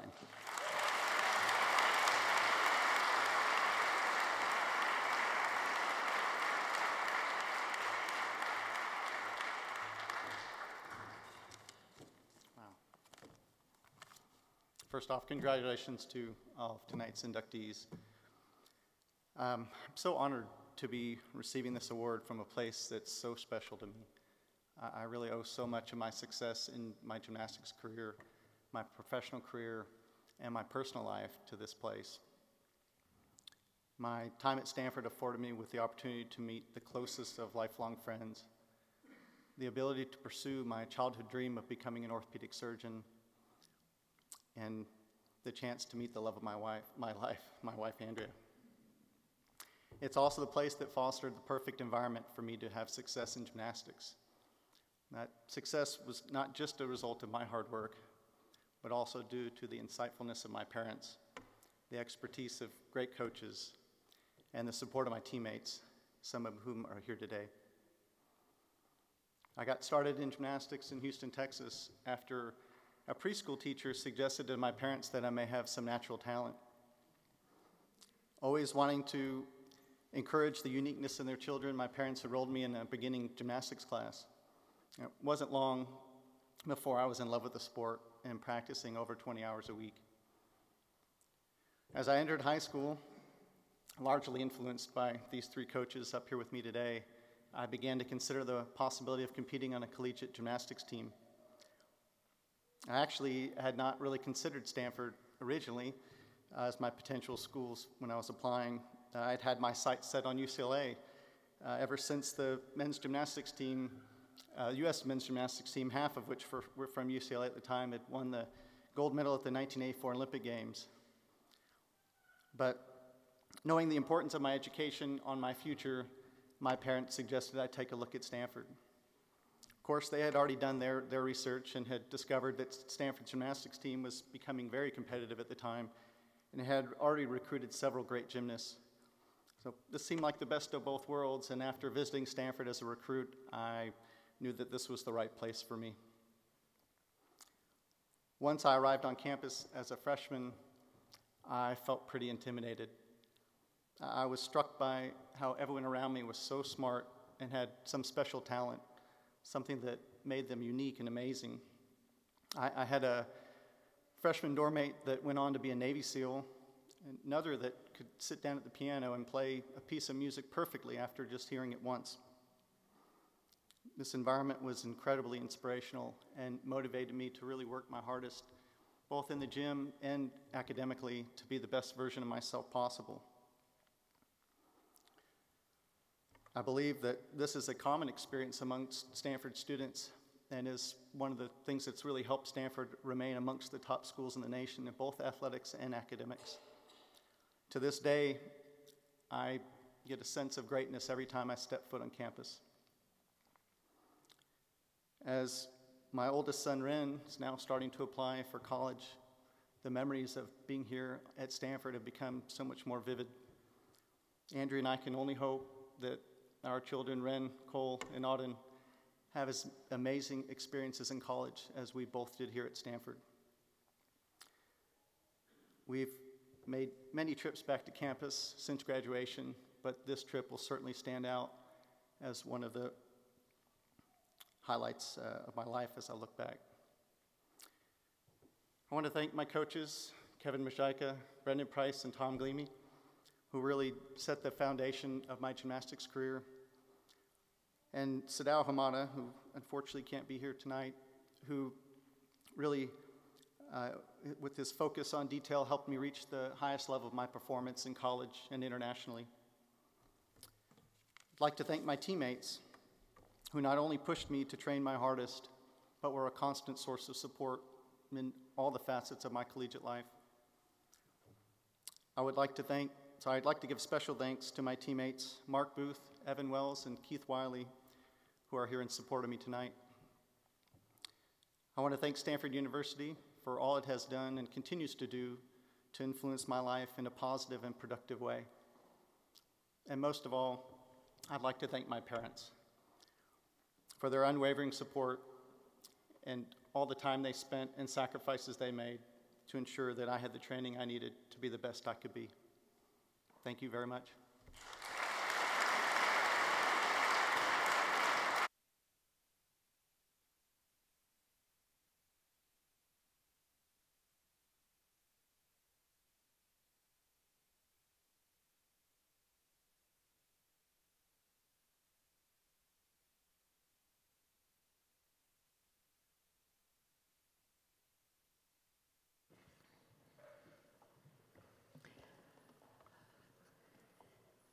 Thank you so much, Josh, and congratulations. Now we celebrate the induction of basketball player and my former teammate, Candace Wiggins.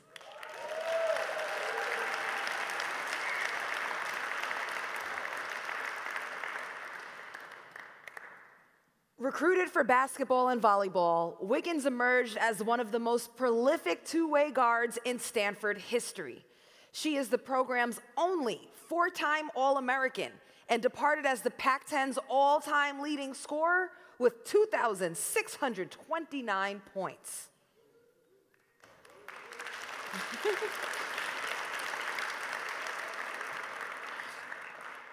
As a senior in 2008, Wiggins became the first woman in NCAA tournament history to score at least 40 points twice, netting 44 against UTEP and 41 against Maryland. Yes. I think as a team against Maryland, we might have had 60 points, so Candace had 41 of them or something. No, just kidding. But it did take us to the Final Four. Wiggins received the Wade Trophy as the top women's player in Division I basketball. A dynamic playmaker and shooter, she led the Cardinal to a 32-3 record in 2004 and 2005 and was the first to claim Freshman of the Year and Player of the Year honors in what is now the Pac-12. As a sophomore, she buried 90 three-pointers and repeated as Pac-10 Player of the Year. She holds career records at Stanford for highest scoring average, three-pointers made, free throws made, and steals. Wiggins also ranks second in points and 11th in assists. She was third pick overall in the 2008 WNBA draft by the Minnesota Lynx and also played for the Tulsa Shock, Los Angeles Sparks, and the New York Liberty.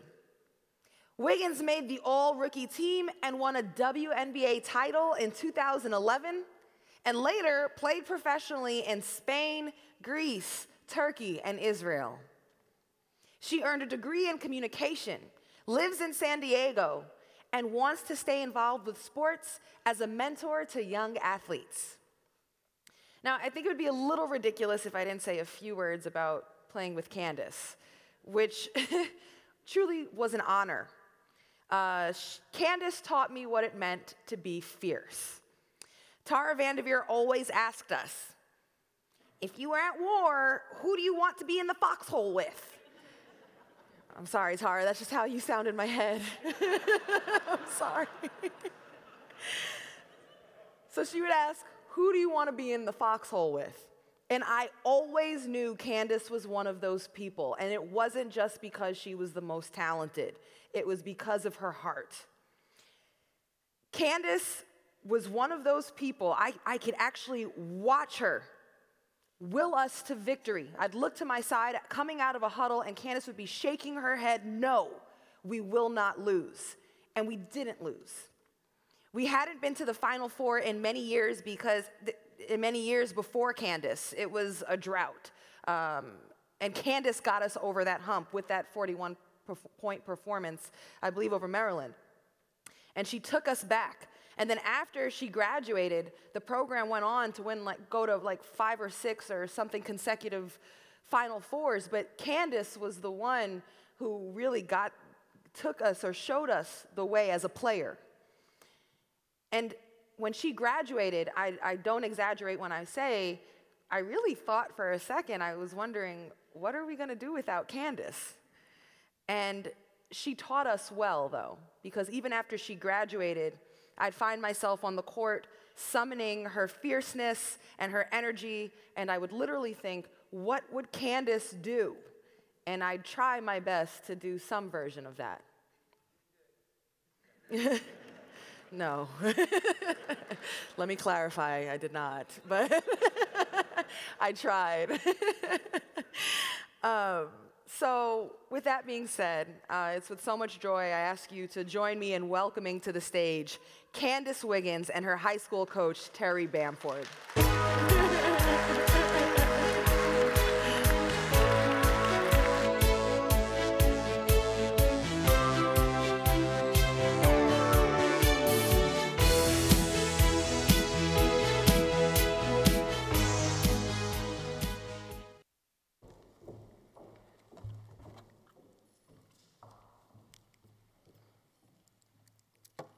Well, I am honored and humbled to have this opportunity to present Candace Wiggins tonight. My name is Terry Bamford, and I had a once-in-a-lifetime opportunity to be Candace Wiggins' high school basketball coach. At La Jolla Country Day School, Candace was a model student-athlete of character. She was driven to achieve excellence in all aspects of her life. She had a passion and love for the game of basketball and for life itself. Her smiles, her laughter, they were contagious on campus. Candace is sensitive, compassionate, and a loving, caring, faithful friend and teammate. But what people need to understand about Candace that separates her from the rest, which Ross talked about, was her fierce competitive drive. For her, losing was never an option. In the 4 years I coached Candace, she never lost a drill in practice. Candace had one speed, and that was full throttle in everything she did. When your best player is your hardest worker and toughest competitor, it creates this intense practice environment. And although some of her teammates didn't understand her drive, she taught them how to compete on every possession. Candace made everyone around her better. And although she was our best player and led our team in every stat category possible, the only stat that mattered to Candace was if the team won. The second thing you need to understand about Candace that separates her from the rest is her willingness to want the ball in the game situations and when the game is on the line. And there were so many times in her 4-year in high school that she would literally put the team on her back and will us to a win. And the story, her freshman year, we were in the state championship game. We were playing Modesto Christian, and we were down by 5 with 2 minutes left to go. And the freshman Candace Wiggins goes on a 9-point streak and delivers the state championship for her high school team. She went on to lead us to 4 more state appearances. That night, I think Candace laid the foundation for her a legendary high school career, and without knowing it, set a cornerstone to what would become a Hall of Fame career at Stanford. Lastly, to the Stanford Hall of Fame Selection Committee, you made a slam dunk decision in inducting tonight's class. Can you all put your hands together and help me congratulate Candace Wiggins?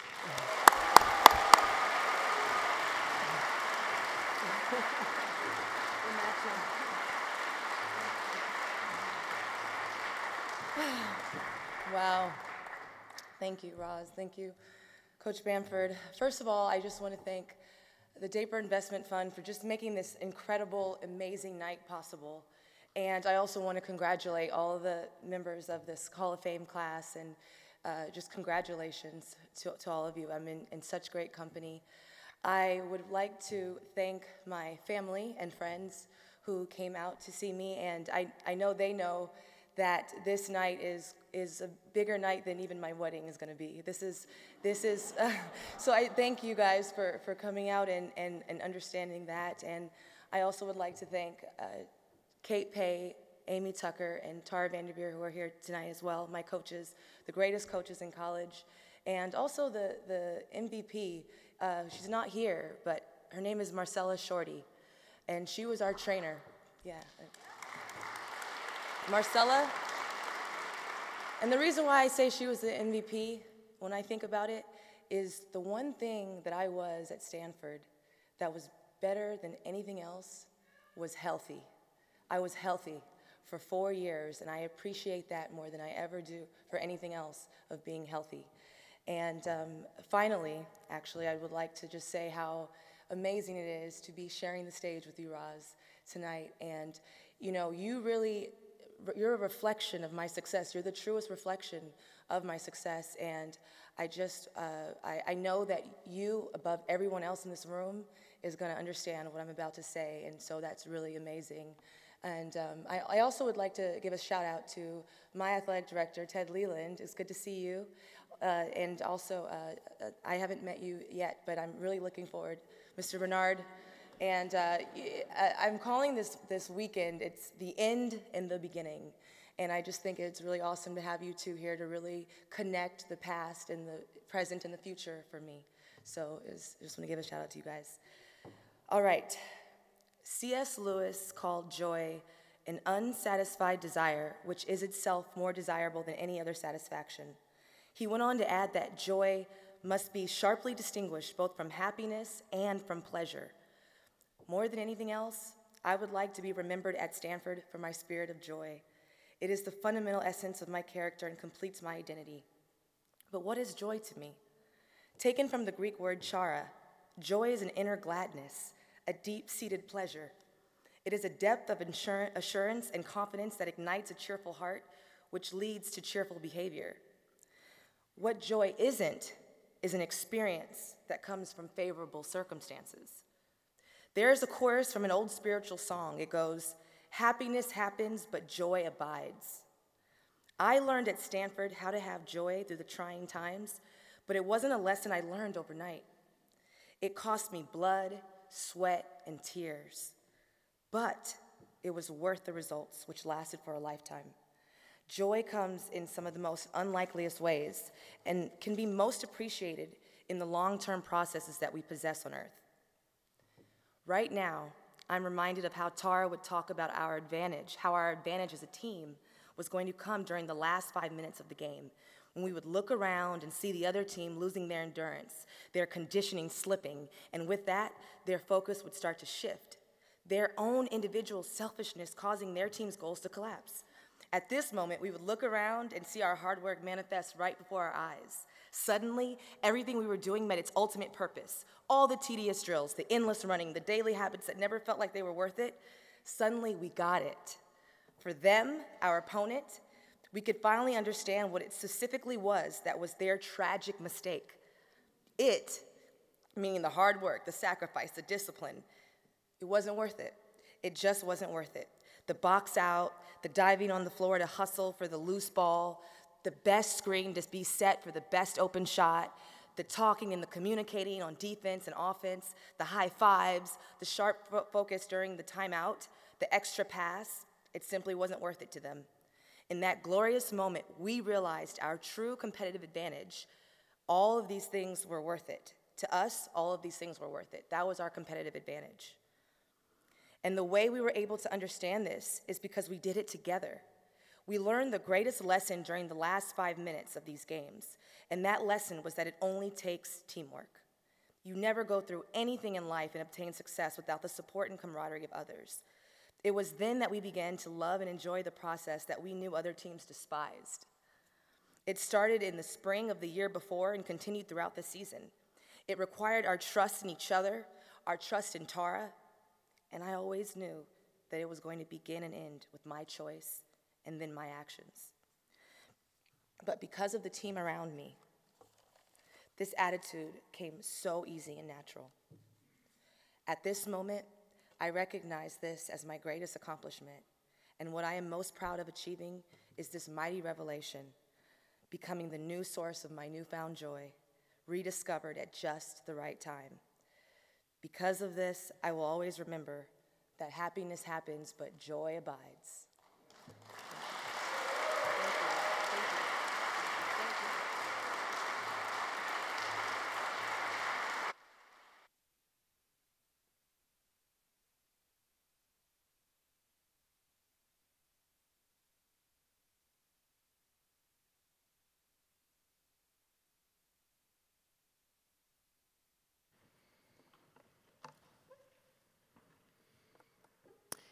takes me back.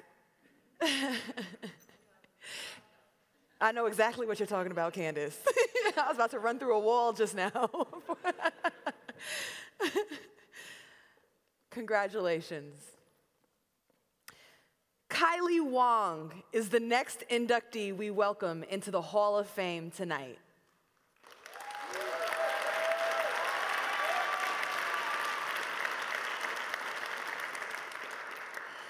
A relentless competitor, Kylie Wong earned first-team All-America accolades at defensive end in 1997, the first Stanford interior lineman to garner the honor in a decade.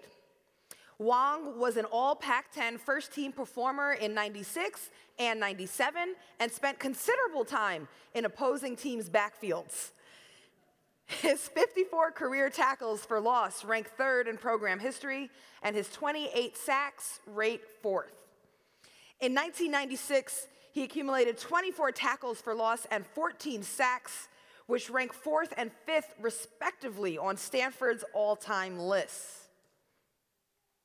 His 22 tackles for loss in 97 are the seventh most on the farm, and his 12 sacks rank number 8. Wong was the 51st player selected in the 1998 NFL Draft by the Minnesota Vikings. Converted to linebacker, he recorded 134 tackles in 2000 and played 9 years as a pro. Wong finished with 500 tackles, 21.5 sacks, and 6 interceptions. He lives in Houston with his wife and 4 children and owns The Athletic Room, a sports fitness company. Former Stanford defensive ends and special teams coach Phil Zacharias is Kylie's presenter tonight. Join me in applauding Phil and Kylie Wong.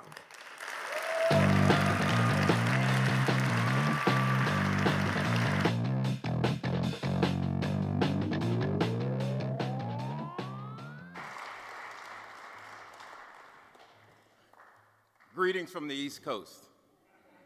I need you guys to ask me how hot it is on the East Coast. How hot is it? There you go. It is so hot. It has been so hot on the East Coast that you not only can't practice outside, you can't even practice inside. The trainer comes in with a wet ball. We're in the gym. You guys never heard of wet ball. You live in California. So in the gym, it's too hot, so they kicked us out of the gym. So we can't practice. Football practice the past 2 weeks, one practice. So there's been a lot of film and scouting reports. So I can't tell you how happy I am to be here tonight. And again, I was a coach here for 7 years, and I would hope that you guys can indulge me for a second, because Tara and Skip and Wally, you guys have never left, where I had an interesting experience here. My family did too. And if you would just indulge me a little bit, I'd like to share some of my feelings that are from my heart. I may not get back out to Stanford. It's been since 2002 since we left. But there's some things that are on my heart that about this university, which was you've kind of expressed about being different places and having that Stanford experience and the people that way feeling the same. And so just want to say a few things, and hopefully this leads me into talking about Kylie Wong. Okay, again, I'm so happy to have the opportunity to be a part of the Stanford family again. On behalf of my wife and my son, Jameson, we're just happy to be here, okay? I gotta thank Coach Willingham too, because, prior to me coming to Stanford, I was a coach out of a job, and he took a chance on me, and I can't thank you enough for that, and I may not have had a chance to before, but I am now, okay? Because, as coaches, we tend to coach in segments. Our coaches' careers are in segments. You're here, you're there, you're somewhere else. But I have to say that Stanford, the segment I spent here at this great university, has been the greatest segment in my coaching professional career.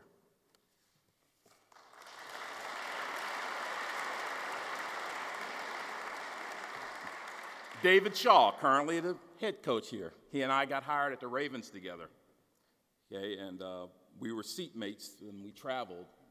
And for a three-year period, and Stanford always came up, you know, and talking about, and I'm so happy now that I see him living his dream here, you know, because like, and I say this again, I said this to my wife, Stanford was Camelot for me and my family, and I know Dave feels the same way. Kylie, I want to talk to you about a coach's green, okay? So many times a player appreciation for a coach comes only after, you know, he goes from being a player to a man. And my father was my first coach. Very tough on me. I took it personal. It wasn't. It was preparational. My college coach, much like my dad, tough, extremely loyal to his players, okay? And I've always tried to be a reflection of that in my coaching style. Coach Willingham, I don't know if he's in the Hall of Fame or not here, but he should be, okay? Because his demeanor and the way he went about it, okay, it's definitely Hall of Fame worthy. I have to tell you a story. Bernard, we came to Notre Dame, and I have to say, I couldn't love it. Why? Because I was here. And it just was it was different.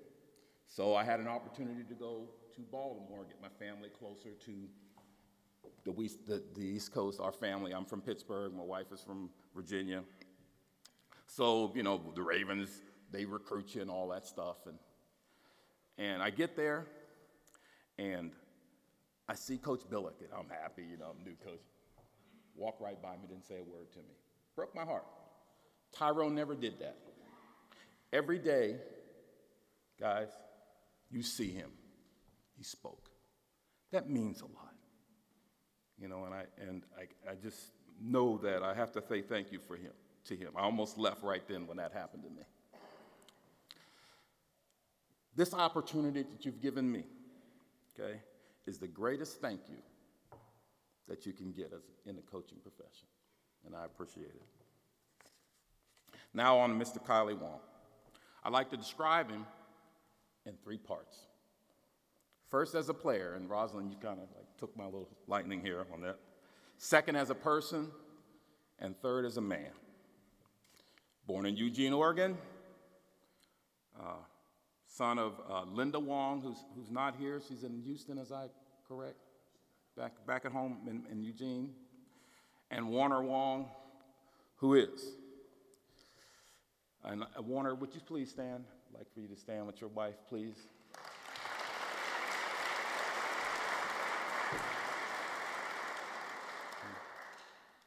I was talking to Kylie about his dad, and I didn't recognize you when I got here, you know, a little more stout back in the day, you know.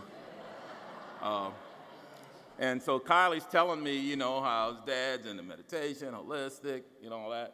Then when he got to the point about he wasn't eating meat, I was like, man, I could change. You started talking about eating meat. Now, you got to stop right there on that one. Hard to give up the chicken. All right. All right, so, but again, attends North Eugene High School. Was record-setting fullback, All-American. Recruited to Stanford by Bill Walsh and Dave Tipton. Where you at, Dave? There you go. Because you know, the head coach, he shows up, right? But it's the assistant that does that groundwork. And you need to be appreciated for that, because here he is.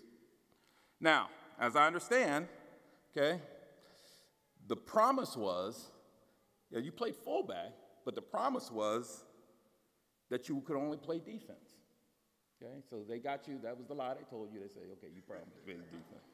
Okay, so, all right. But what that does speak of to me is a little bit about his character that I hope to describe, which is unselfish. Kylie played as a freshman at Stanford, as many of a number of the freshmen did that particular year. Okay, we kind of wish you hadn't when we came, but you know, we wanted that redshirt year, get an extra year, but that can be tough, right? You know, because of the transition between being a college, high school, superstar and all that, and then coming to college. It's a tough transition, especially at Stanford. You guys have so much academics on your plate, your balance and all that, and now, you know, you're into more of a focused environment, nonetheless with the academics, but then, you know, Division I football. So, you know, I think that, you know, that time was a little bit nondescript. Okay, so then in the spring, here comes Coach Willingham and his staff, okay? Once again, another transition, okay, for Kylie as well as the team. I saw Kylie as this happy-go-lucky guy. I remember, like, trying to motivate him. I'm yelling at him, you know, about something. He turns and laughs at my face. I'm like, I'm used to, you know, I'm trying to fire him up. So I asked his dad, later on I met his dad that spring, I mentioned that to him, and he said, well, yeah, that's just Kylie being Kylie. So I had to resort to some other tactics, Carl, okay? One-on-one demonstration, coach versus player. So we had, you know, had a room, coaches, and like the guys would always come in with socks on, you know, so when they didn't kind of get that technique right, okay, they had to go against me. I was a little young, 35, you know, I was stronger then. I can't do that now. I tried to do that with the Ravens one time. Kid took me and just flipped me butt over tea kettle. I'm out of that now. Different level here, okay? So, you know, we get in the one-on-one demonstration. They'd have their socks on, so I had my shoes on, so I had an advantage. So when I'm doing, I'm showing you the stuff myself, you know. So, but Kylie only had to do that once, as I recall. All right, so here we are going into this season. We had 4 capable defensive ends, Carl, Brian Warner, Jason White, who's here, all you guys are here, and Kylie. We win our first game, San Jose State. Good start, okay? Then Kylie returns to Oregon. And I don't have his stats, but I don't think he can get a ticket at Autzen Stadium for what he did to the Ducks over that 3-year period. There's probably still feathers flying around from, you know, what he did against Oregon. And, you know, I remember Coach Harris used to say, think every game after that, think every game, say Oregon, you know? So, and I believe his career took off, his career and his legend took off from there. Because from that point, Dave will tell you this, much of our defense was built around Kylie's impact. We had the stunt, remember they called it killer, and then one guy would cover, and then we'd go, and then, so that was a lot about what he could do. The other thing, obviously, that separated him was intelligence. You only had to tell him one time. And then, of course, we read about what he did. One of the things I'd like to mention, in addition to the sacks, the tackles for loss, 3rd in Stanford history, being an All-American, most valuable player at the '97 Sun Bowl, okay? And at that time, that's where Tyrone Willingham coached team destroyed Nick Saban's Michigan State team, 35-0.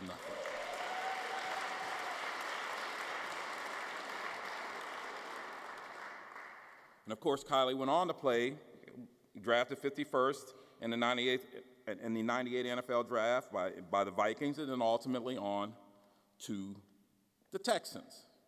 Finished his career impressively, 500 tackles, 21 sacks. That's Kylie as a player. Now I want to talk about Kylie as a person. Every time my son would see him, we had a great environment at Stanford. I just remember in the summer it was like a nursery. I had my son there. I brought his friend, Tyrone. Nate was there. Kent Bears. It was wonderful.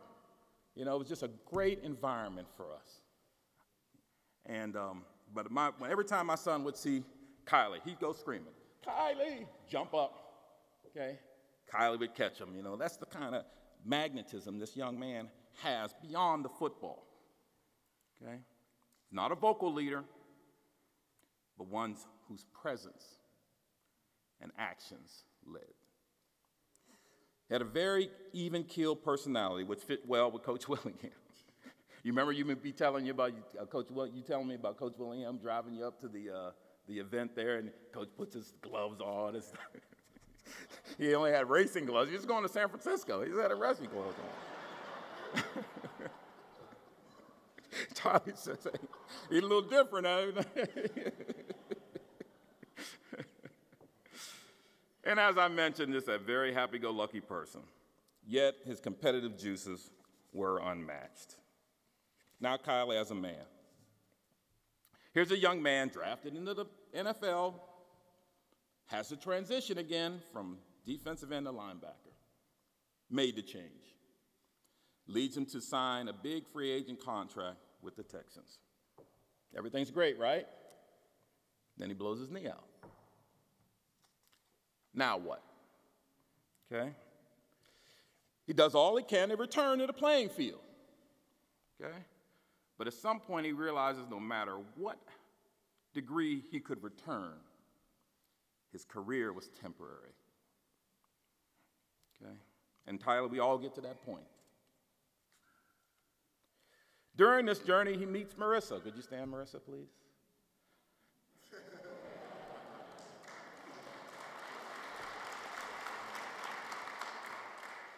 He's smart enough to make sure she was permanent. And now look at his family. Makai, Kalia, Mali, and Koa, all right. There you go, got him to stand up. A Hall of Fame family, a Hall of Fame person, a Hall of Fame career. I'm so proud to be the presenter of Stanford's newest Hall of Fame football player, Mr. Kylie Wong, and his family.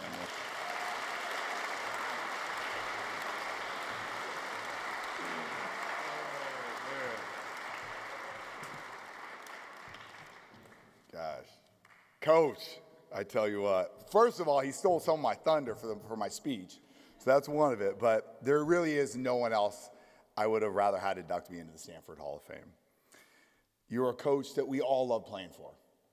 And you loved your players, the game of football, but it was also clear how important it was to you that we represented both you the right way, but also Stanford football. And so for that, I'm just so happy to have you here today. But with all the kind of the main values Coach instilled in us was honesty.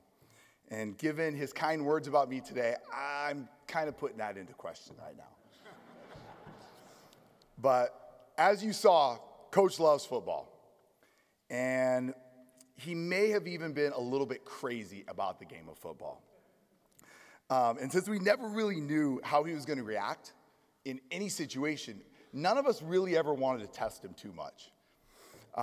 And that is where you guys heard about his demonstrations that he would always break out into.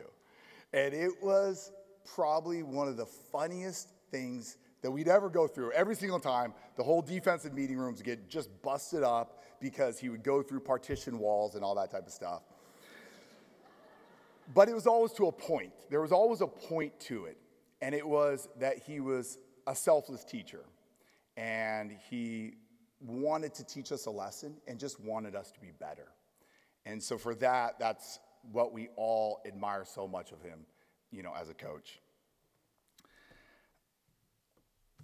Today is a true honor for me, and it's one of the greatest days of my life. In fact, it's the 6th greatest day of my life.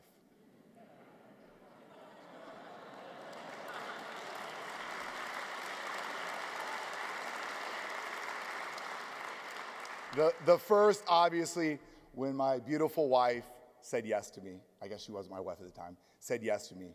And then when she blessed me with my 4 children. I love all of you guys.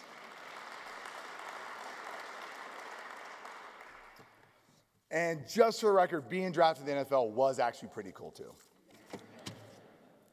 So what you're going to hear me talk about a lot today is the family we were able to create at Stanford. And it was family that regardless of how much we see each other now or rather how much we don't see each other now, it is very real. Each of us as individuals were good, but as a group, we were much better players, people, and friends. The opportunity of a roster, close to 100 people from different backgrounds, different walks of life, and the ability to develop close relationships with them is unique. And that's something that football and the size of the roster is something that touches you in very special ways. There's no way I would be here without so many people. That includes the coaches, the players who played at Stanford before us, and also my teammates. And so we have some teammates here. In fact, Coach Zacharias pointed out a couple of them that were in my meeting room, but also another great teammate back up at the top, John Haskins. Thank you guys for being here.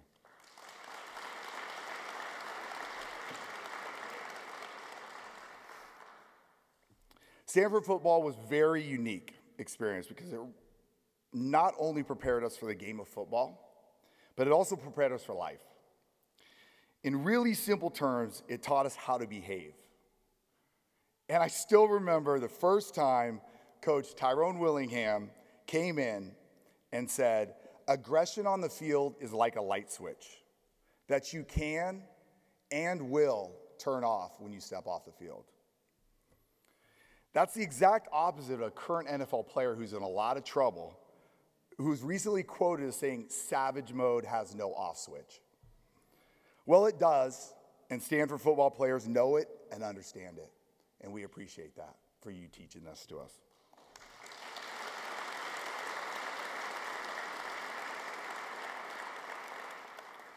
Sadly, most people think that college athletes are just a bunch of dumb jocks. And I want to thank Stanford for continually proving that to be a lie, and that both high-level athletics and elite academics can coexist. To emphasize just how rare the Stanford experience was, I wanted to share with you how we used to spend our month of May, which is what we called Education Month. At the time, because it was incredibly inconvenient as you're trying to wrap up the school year, we would always roll our eyes when our coaching staff would emphasize the importance of it. Education Month for us was a time where you would learn things that had nothing to do with football. It would be table etiquette, which the offensive linemen were terrible at. It was public speaking or lessons in leadership. It didn't really matter. It didn't have anything to do with football. It just had to do with them investing in us as people. And that's how I always think about Stanford football. That was something that Coach Tyrone Willingham brought into the program and executed beautifully by Coach Tipton, Coach Zacharias, and the rest of the coaching staff. And I just wanted to say thank you to each of you, because at the time I didn't realize the gift you were giving us, but now looking back at the success and the impact it's had on my life, both on and off the field, and also the success of my teammates on and off the field, how truly valuable that gift was that you gave us.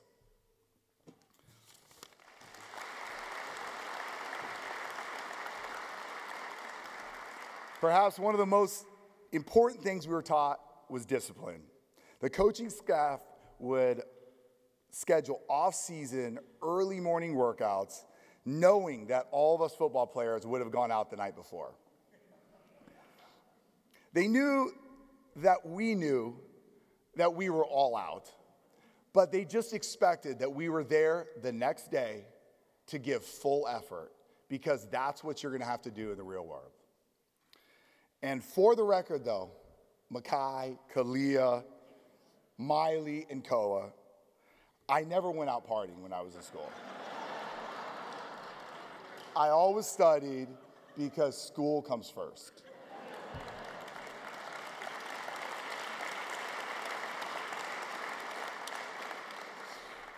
So with that, I'm going to follow the rules and end my remarks here, but I want to say thank you again for this amazing honor. thank my teammates who were able to make it here, and a heartfelt special congratulations to my fellow inductees. It's an honor to be included among you. Thank you.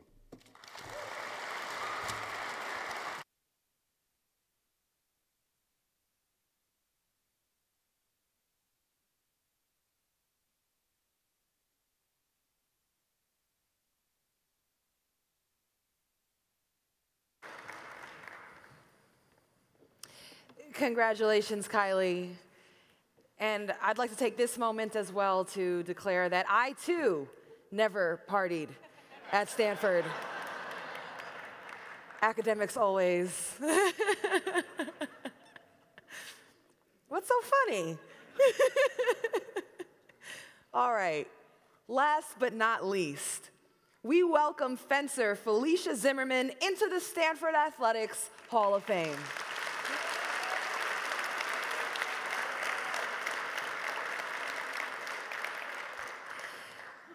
Zimmerman is the only woman in NCAA history to capture national titles in foil in 1998 and epee in 1999. A team captain and Block S award winner. She was known for her ability to outthink opponents and her versatility with any weapon. Zimmerman captured 4 U.S. foil titles. Only 2 women have won more, and was the first American fencer to claim the World Cup overall championship in under 20 category. She competed in the 1996 and 2000 Summer Olympics, helping the U.S. finish 4th in team foil in Sydney. In 2013, Zimmerman was inducted into the U.S. Fencing Hall of Fame. An accomplished pianist, she earned a degree in mechanical engineering. She speaks 3 languages and works as a management consultant in Egypt, where she lives with her husband, Tamerzine. Zimmerman and her younger sister, Iris, who won an NCAA foil title for Stanford in 2001, are co-owners of the Rochester Fencing Club. Felicia will be presented tonight by her sister, Iris. So let's welcome these 2 sisters to the stage.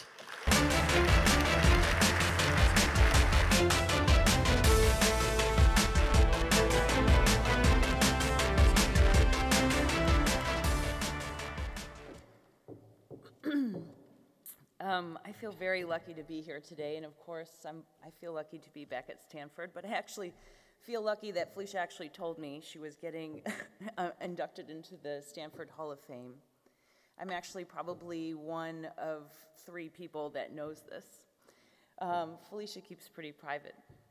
We were having a phone call about, every week we have a phone call. We own the Rochester Fencing Club together, and she lives in Egypt, so thankfully there's Skype. So we Skype every Tuesday morning at 6 a.m., and we had our usual task list. Usually I have a task list. I'm like, Felicia, you gotta do this, you gotta do this, you gotta do this. And she's like, fine, do it. And at the end of the conversation, she goes, oh yeah, I'm getting inducted into the Stanford Athletics Hall of Fame. Click. I was like, wait, what? It's like, if I was getting inducted, I'd be like all over Instagram and Twitter and like, hey. But Felicia basically was like, yeah, just getting inducted, you know, no big deal. So it's, I don't know if it's just because it's part of her humble nature or she's just really paranoid about people knowing her business, but it could be true. But I'm surprised my mother knows too, so I think she only knows because Felicia flew to California. My mom's like, Felicia, I'm trying to call you, where are you? I'm in California. I'm being inducted into the Stanford Athletics Hall of Fame. So anyways, but I get an opportunity to brag about my sister today, and I'm very excited about that because she rarely does it, from what I'm saying. She rarely does it, so I'm glad to get a chance to brag about her. And I know that they said a couple stats, but I kind of want to slow it down and tell you these stats again because they're pretty amazing in the sport of U.S. fencing, because before Felicia, the United States wasn't a country that was good at fencing. When someone drew a fencer from the United States, they would look at us and be like, great, so who do I have next? And Felicia would definitely be someone that would travel by herself to Europe as a young teenager, and people and referees just would decide she didn't know what she was doing, so they would give the other opponent from Italy or France or Germany, they would just give them the touches if it was a close score. So she's been through a lot. So I want to make sure that that I am able to just outline her accomplishments, because they're a big deal to me as someone who's looked up to you. So Felicia is the first U.S. woman to ever win a Junior World Cup. She does this all by herself, packing her bag, traveling by herself overseas. She was ranked #1 at the end of a season in the under 20 age category. She was #1 in the world. Felicia is the first and only woman to win NCAA championships in both foil and épée when she attended Stanford. I know that sounds like Greek because foil and épée means nothing to most people, but there are 3 different types of weapons in fencing. And basically, just to give you some context, it's like winning NCAAs 2 years in a row, 1 year in tennis and another in squash. They have a racket, but they're completely different games. It's the same thing in fencing. No other woman has ever won 2 different NCAAs and 2 different weapons. I didn't even try. So it's just not done unless your name is Felicia Zimmerman. And also, if she isn't the first to do something, she also her accomplishments are in a small class of their own. Felicia won 4 U.S. women's foil national championships, and only 2 women since then have ever topped that result. You know, if I were to ask my mother what her thoughts are on the child, you know, what do you think of this child who's so successful and she's such a trailblazer? What do you think, you know, makes her so successful? I think if my mom were here, she'd say, you know, something like, I think Felicia just doesn't want to follow the rules. It's actually true. She doesn't like to follow the rules. Every practice, every time our coach would give us a drill, she'd turn around, we'd get on guard, she'd do something completely different because she knew better or had a better drill. And then we all inevitably end up doing the drill. So maybe it was a better idea. But as for me and her little sister, and I always look up to her, I think it's so much more in her character. Felicia has an immense depth of courage and a whole lot of curiosity. How can I do this better? I know someone hasn't done this, but let me see if I can do it. There's no 5-earner being that ever questions that records can't be broken, and she can't be the one to break them. I am extremely honored to present this award to you, or be here to be part of your induction, one of the 3 people you've told. Mostly because I get a chance to brag about you, and I always look up to you, and I'm so damn proud of you. So congratulations.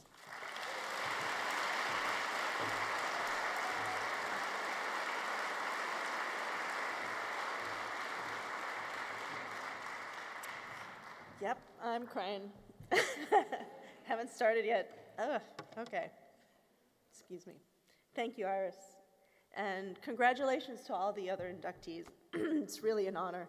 You know, I live in Egypt, so I come back to the States every couple months to check on the club and to help out with the fencing club. And I was driving, you know, in Rochester, that's where we are from, and I received a phone call, and it looked 650. I thought, okay, I know that's Palo Alto. I don't usually pick up calls that I don't have, you know, caller ID on. And I picked up the phone, and I said, hello, and they said, hi, we'd like to let you know that you've been inducted into the Hall of Fame. And I kept saying, wait, what? Wait, what? And I had to pull over. And I kept saying, really? Seriously? And I was just so shocked, you know, and just so happy, too, at the same time. So really, thank you so much. It's truly an honor. And you know, the common theme of tonight has been family. So I'm so grateful for my sister being here to spend the time with me. And my niece, but she's outside because you never know with a 4-year-old. She'll be up here talking. And you know the saying, well, home is where the heart is, and really Stanford, you know, for all the years that I've been away, you know, when I get a chance to come to California, I do try to run out to Stanford, run around the campus, and go through some places that I'm familiar with, like Terman Engineering Library. I spent a lot of hours there. Right? Oh my God.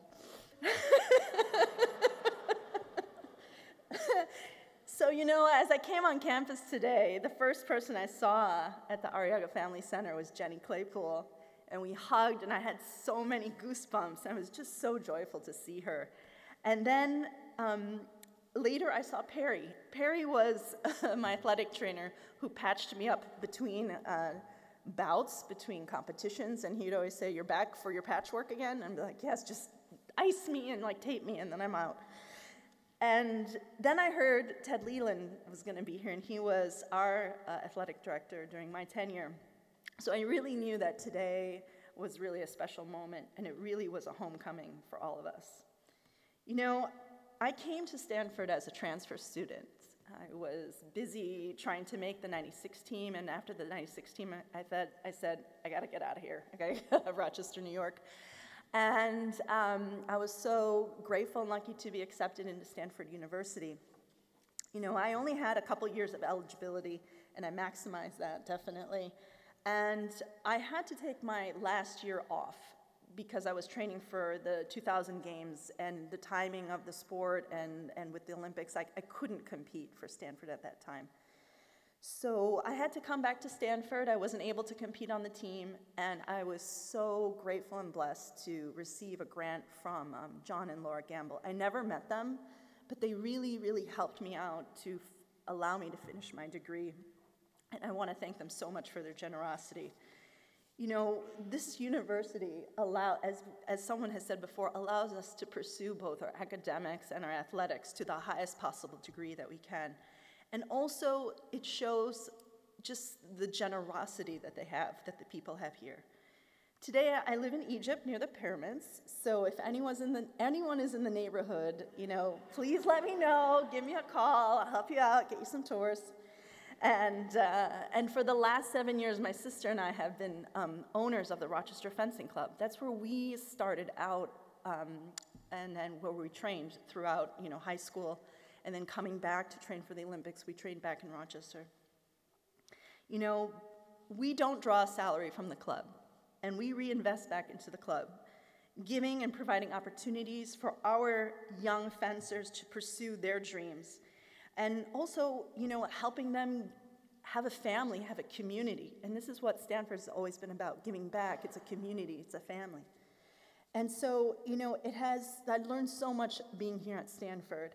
The passion and the pursuit of excellence. You may not reach that level, you may not reach the Olympics, you may not reach the highest point, but it's about the pursuit, the grit, and not giving up. And it's about family. So I want to thank you to my family, which is all of you, which is the committee, the Stanford Fencing Club, Sherry Posthumous, Lisa, Ted, Susan Burke, Karen Peters, Perry for always patching me up, Rachel, Buck Cardinal Club, and especially John and Laura Gamble. Thank you so much. It's really an honor and amongst greatness here. So thank you so much again for this award. Thank you.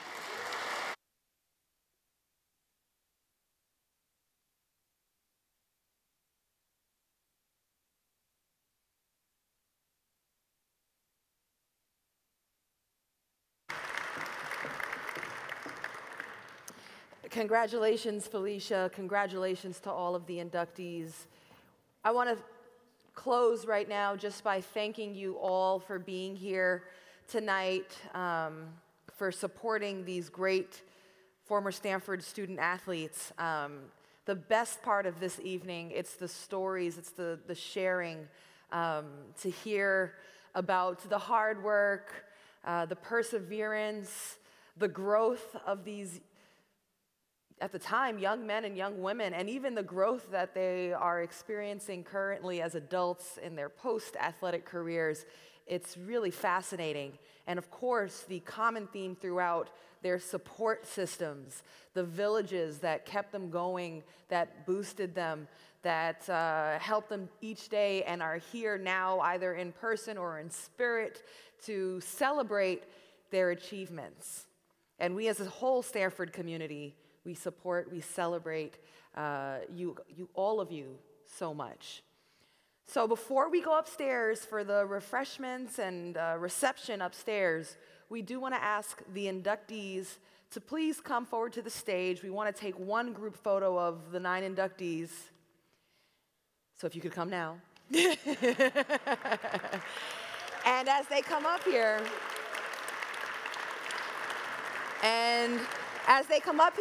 I'd love to ask you for one final ovation for the Stanford Athletics Hall of Fame class of 2018.